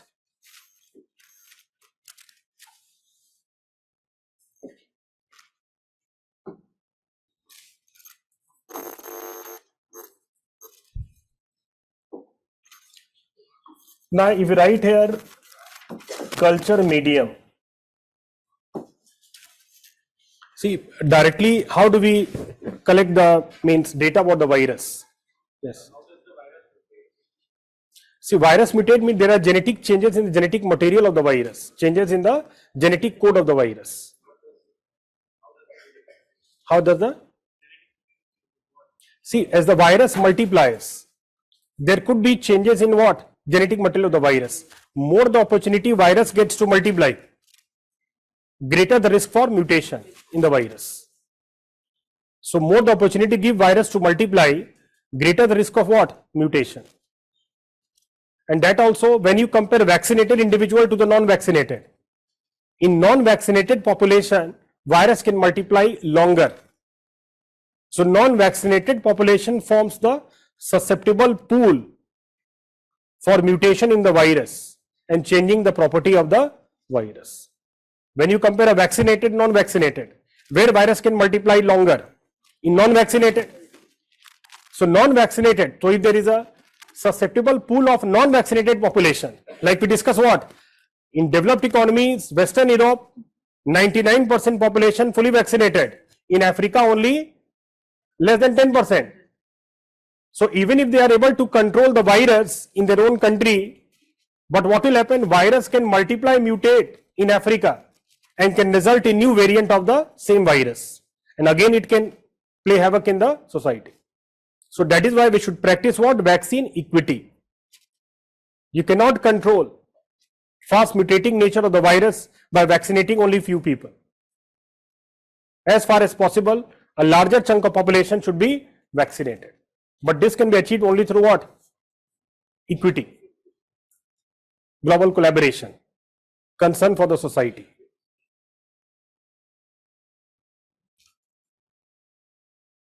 Your body already has memory cell, why people are vaccinated twice, thrice during the COVID time. Mutation of the virus, that is the answer. For example, once we are vaccinated against polio virus, it is not that lifetime we are being vaccinated, isn't it? So some vaccine will give you long-term protection. Some vaccine like flu vaccine, every year person requires to be vaccinated. Again, the answer is based upon the frequent genetic variability in the virus. Culture medium. See how the virus behaves, how it multiplies. All this we cannot imagine in dream. There must be some mechanism that we have to bring the virus into the lab, make the virus to multiply in the lab, study the temperature, pH, and what is the medium required for the virus to multiply. How do we say that this is the correct host cell for the virus? So for all these we have to bring the virus into the lab and make the virus to multiply in the culture medium. So culture medium means the medium that will help to grow, for the growth and multiplication of the microbe.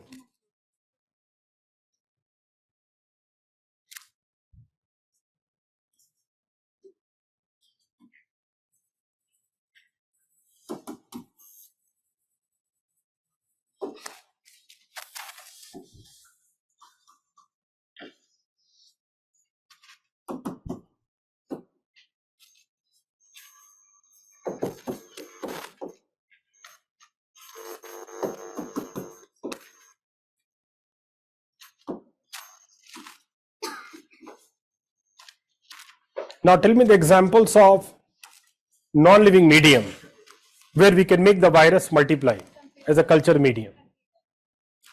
Tell me the example of a synthetic medium where we can make the virus multiply.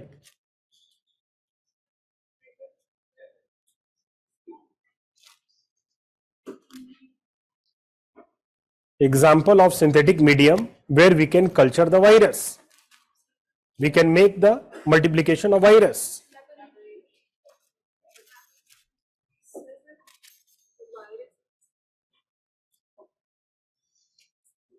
Answer is there is no any such synthetic medium that you can use for the virus to multiply. Virus always requires what? Living host cell, isn't it? So any synthetic medium, artificial medium cannot be used as a culture medium for the virus.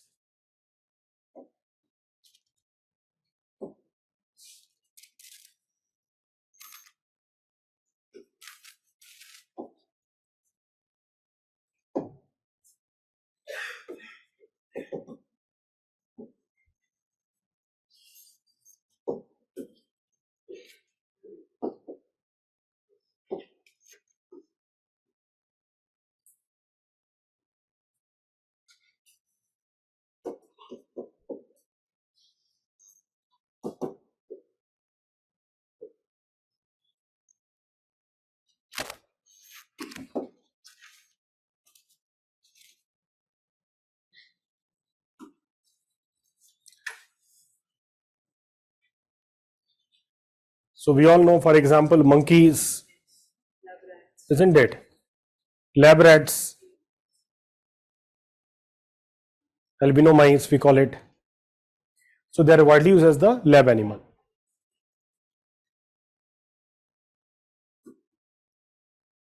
You can see abbreviated egg with the living embryo. You can inject the virus here, isn't it?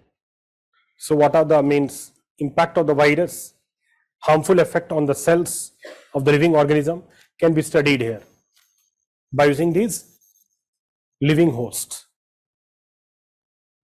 So we cannot use any non-living medium for the virus.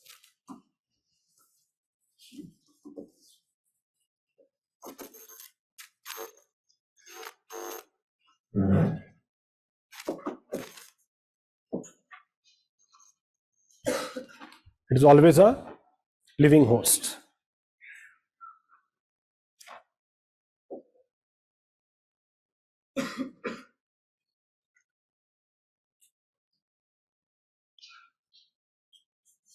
So sometimes question could be asked from basics, sometimes question based on current affairs. It may jumps to another level.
in the absence of memory cells for any virus, will the innate immunity of an individual not act like at all? Because like some rudimentary response must be there from the immune. So we'll discuss under types of immunity, innate immunity, acquired immunity. Then I will come to know that how innate immunity works in collaboration with the acquired immunity.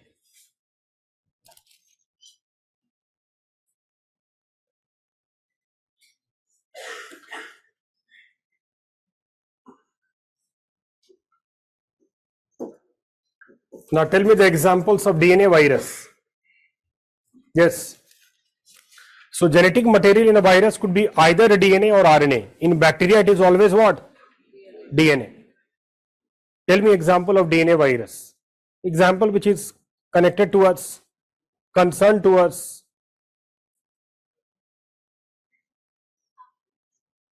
Yes? Yes. So she is correct. The answer is hepatitis B virus.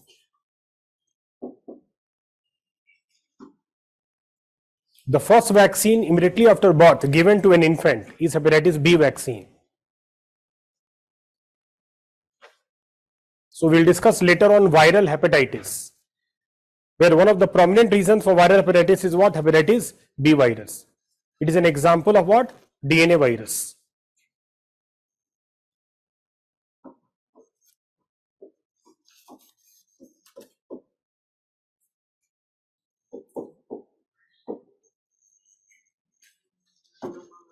Have you heard about HPV? Yes, yes.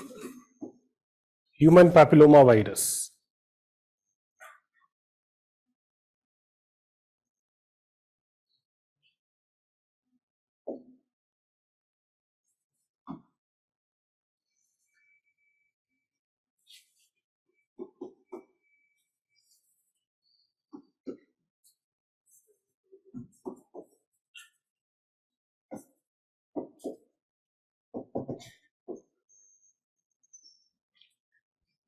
Now this virus, it causes genital cancer, such as cervical cancer or cervix cancer in females. We have effective vaccine against this virus.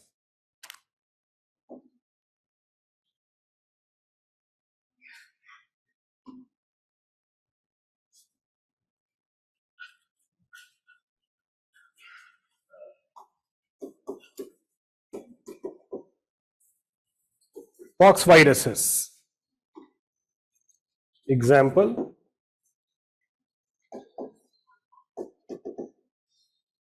smallpox virus,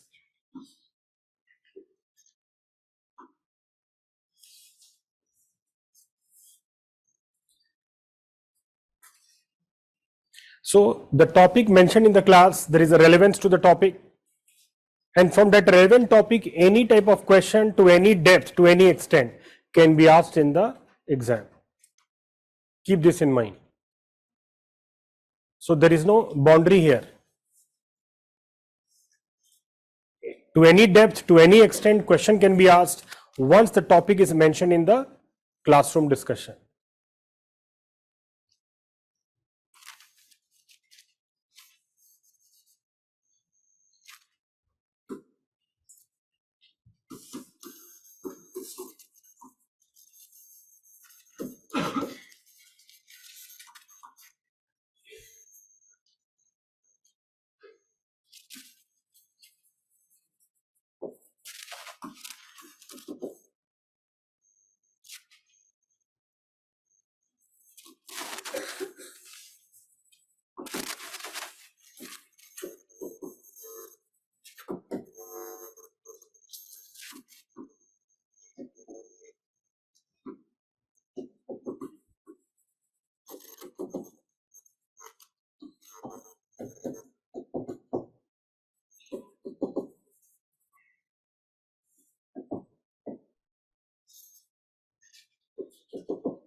Some important examples of RNA viruses. Coronavirus, including SARS-CoV-2,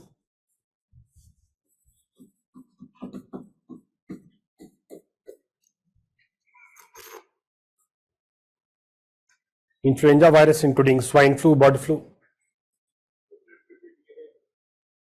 Now see difference between DNA and RNA. The important genetic material in all the living organism is the DNA. The difference lies in terms of chemical structure. Deoxyribose sugar in case of RNA, and then comes the nitrogenous basis difference, thymine and uracil difference in the structural configuration of DNA and the RNA. So what you remember is whether it is plant cell, animal cell, bacterial cell, fungal cell, in all the living organism, genetic material is what? DNA. Only in case of virus. So whether it is plant, animal, bacteria, fungus,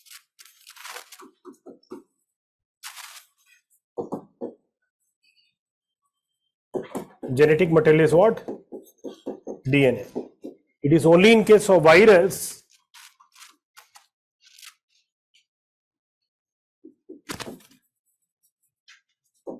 genetic material, it could be either DNA or it is RNA virus. DNA is a more mature biomolecule compared to the RNA. So these viruses will be more unstable.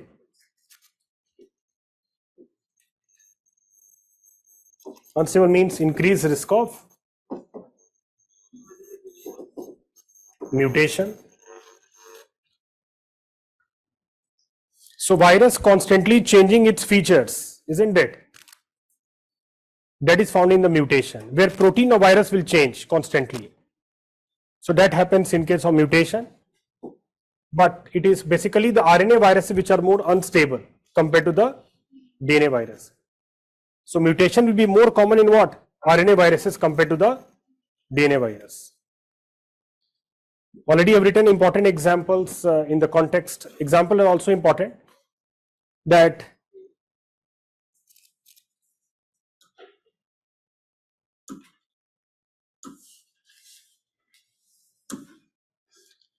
so these RNA viruses example, coronavirus, influenza, Ebola, Nipah, dengue virus.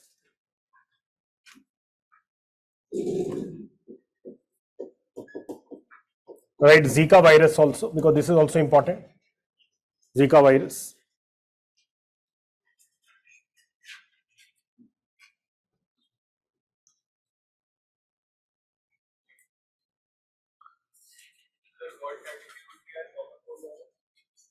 See, common cold is a symptom of sore throat, which can occur in coronavirus also, influenza virus also. Is it clear? Common cold. Yes, someone asking HIV. Where do we put HIV? Now, HIV, it comes under HIV, that is under RNA virus only. But within RNA virus, it comes under retrovirus.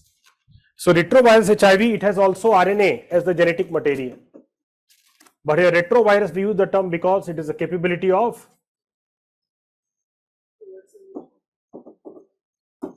reverse transcription using reverse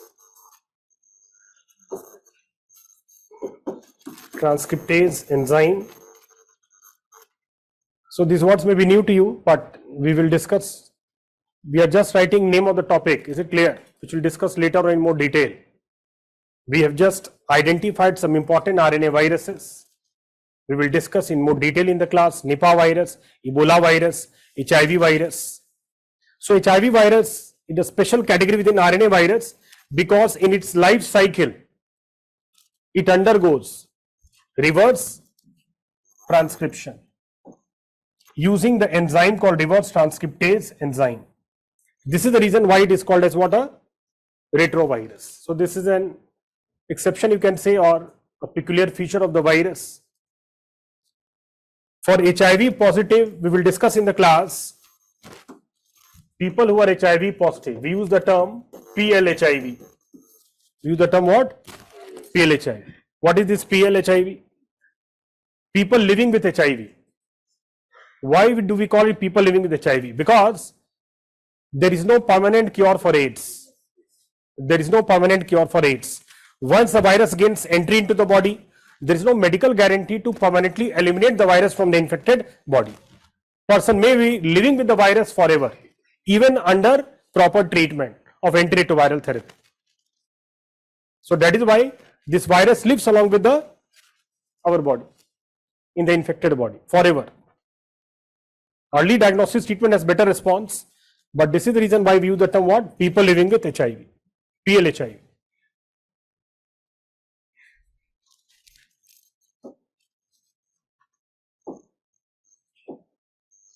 So we have a separate discussion on this topic, HIV/AIDS, where we will focus on the current development, experimental therapies also. But as you can see here, what are the basic differences between bacteria and the virus? Till now we discussed virus is what? Intracellular microbe. All of you have understood, because it performs life activities only within the host cell. But this is not required in a bacteria. Bacteria is capable of independent existence. It can multiply on its own, does not require any host cell. So outside the host cell, we use the term what? Extracellular. Within the host cell, intracellular. Outside the host cell, extracellular. So bacteria, we described extracellular microbe. Then bacteria is capable of self-multiplication. Virus always needs a living host cell for replication. We already discussed what is respiration. Biochemical process of converting food into energy in the presence of oxygen, aerobic respiration. In absence of oxygen, anaerobic respiration. Now both form could be seen in a bacterial cell. However, there is no respiration in virus. What do you mean by this statement? Virus derives energy from the respiration of its living host cell. Respiration of living host cell to perform its life processes. It can be grown in non-living synthetic or culture medium, where in bacteria, for virus, it always needs what? A living medium. Genetic material always DNA. Here we already discussed DNA or the RNA. So as we discussed that virus has both living and non-living property. So we say that virus is on the transition phase. Virus is on the transition phase of living and non-living, at the border of living and non-living. This is how we describe the virus. You can write this statement. Virus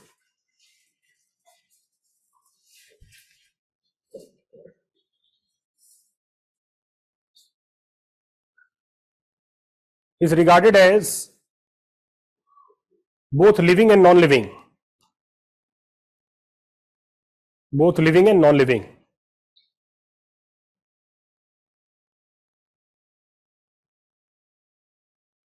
And more precisely,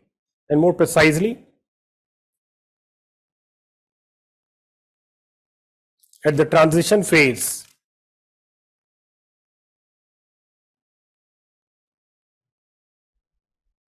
or at the border of living and non-living.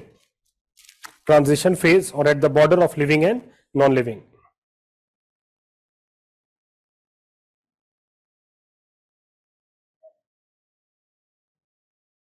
Transition phase of living and non-living.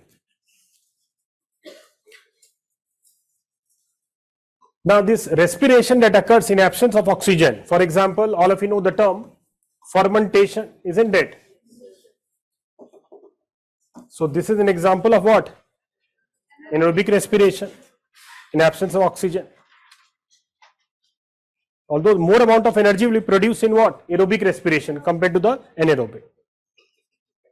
But both could be seen in a bacteria, neither of them in the virus. What is enzyme? Enzymes are biological catalysts. These are proteins, enzymes. What are enzymes? Enzymes are what? These are biologically proteins. Chemically, these are what? Proteins, acting as a catalyst to increase or decrease the biochemical processes.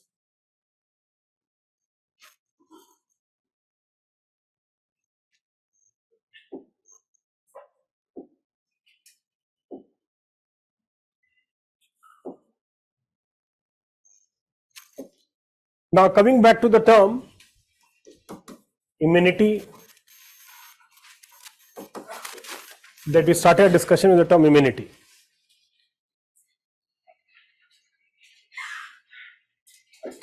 What is the synthetic culture?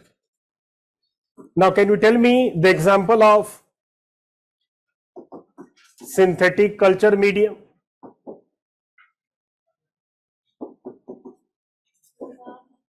agar, Yes, for example, the medium that we need. For example, we discussed for bacteria. So bacteria can be grown in what? Synthetic medium.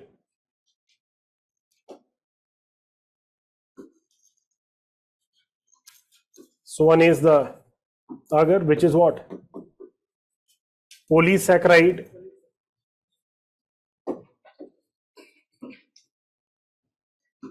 We use the term nutrient agar.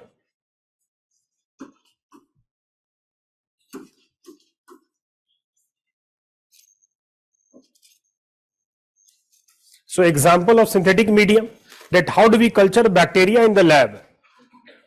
So bacteria, how it can multiply in the lab? What is the medium which can be used? A very common example is what? Nutrient agar. Agar is what? Polysaccharide. Polysaccharide means complex carbohydrate. Polysaccharide means what? Complex carbohydrate. So that is an example of the nutrient agar, that is synthetic or culture medium.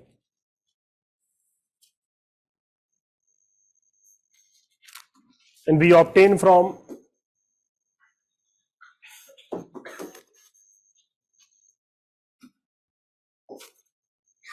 red algae,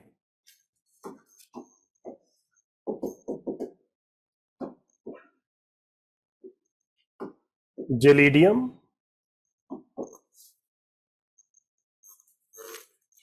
Gracilaria.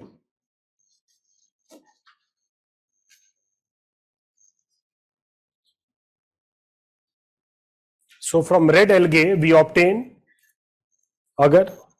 Name of that red algae? Gelidium, Gracilaria.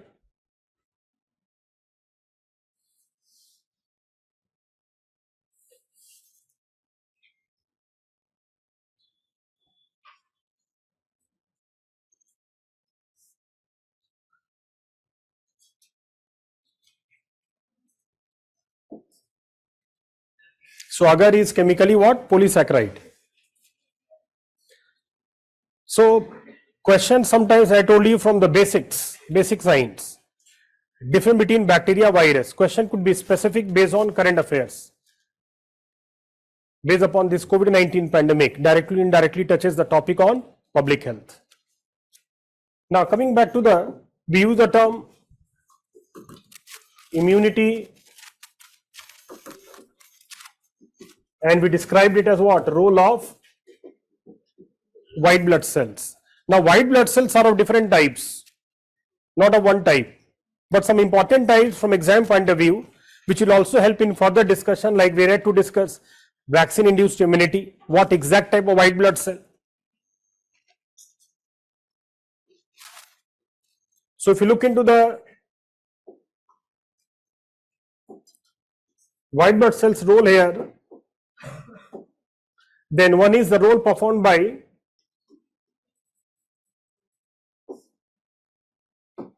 neutrophils. Another important white blood cell is the lymphocytes.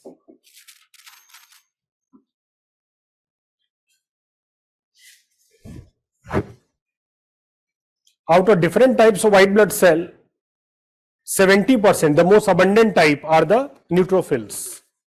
Therefore, we have taken that example as a type of white blood cell. So suppose some bacteria infects your body, then how the white blood cell will respond to that bacteria? So these neutrophils, as a type of white blood cell, they will reach the site of infection to swallow the bacteria, kill the bacteria and digest the bacteria. So this act of swallowing, killing and digesting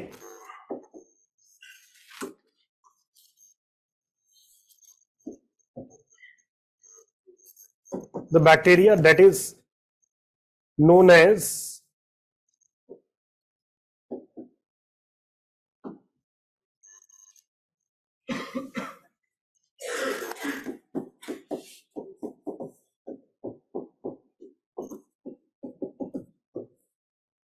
phagocytosis.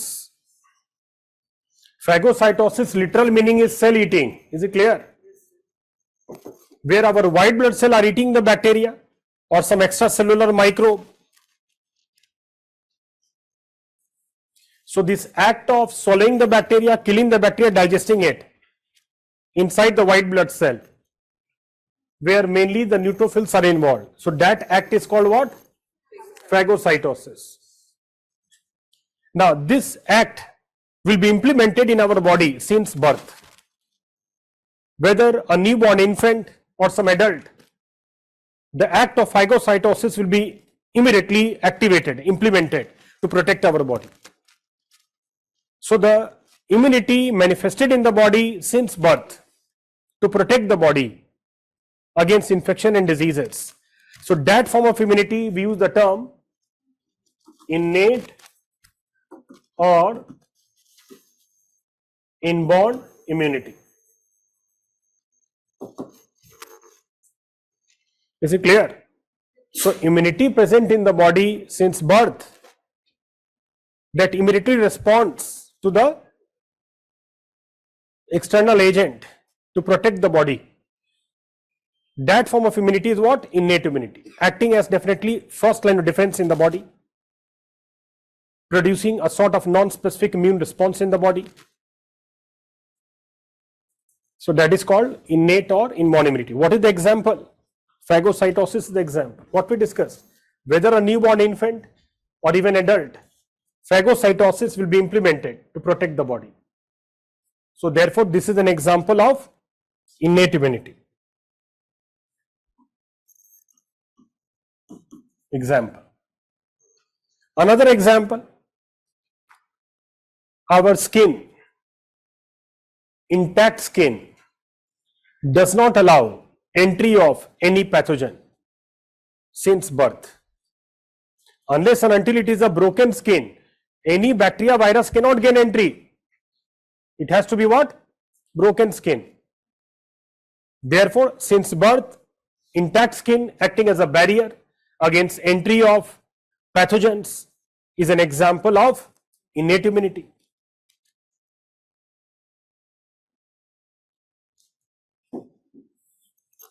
So defense mechanism exhibited by your skin is also comes under what? Will come under innate immunity.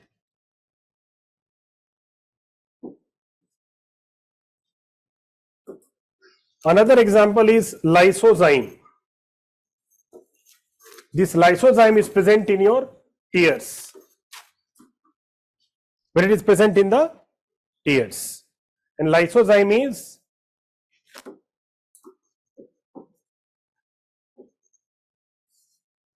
antibacterial. These are what? Antibacterial. They can kill the bacteria. So lysozyme present in tears since birth have antibacterial activity. So this is another example of what? Innate immunity. However, there is another form of immunity which takes time to develop in your body, takes time to fully establish in your body and needs a learning exercise to undergo in the body, a training exercise, where the role of lymphocytes, role of what? Lymphocytes. So they are involved in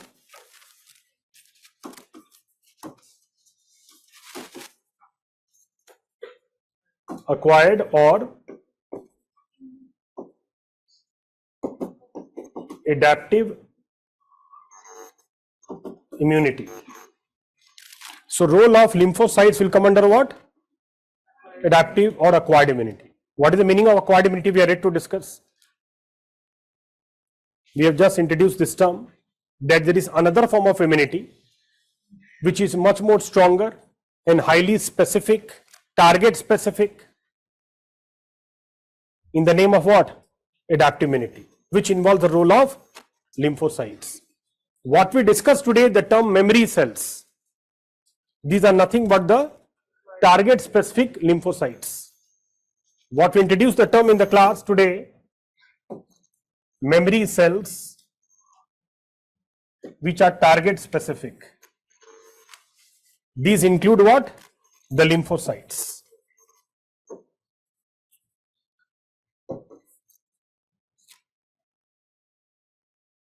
So whenever we use the term memory cell, we use white blood cell, but it is specific what? Lymphocytes. So in next class, we'll begin with the memory cell and the lymphocyte once again. Thank you. So there is a chapter on immunity in the NCERT textbook, 12th standard biology. You can go through that simultaneously along with the immunity chapter in health and diseases chapter in 12th standard biology NCERT textbook.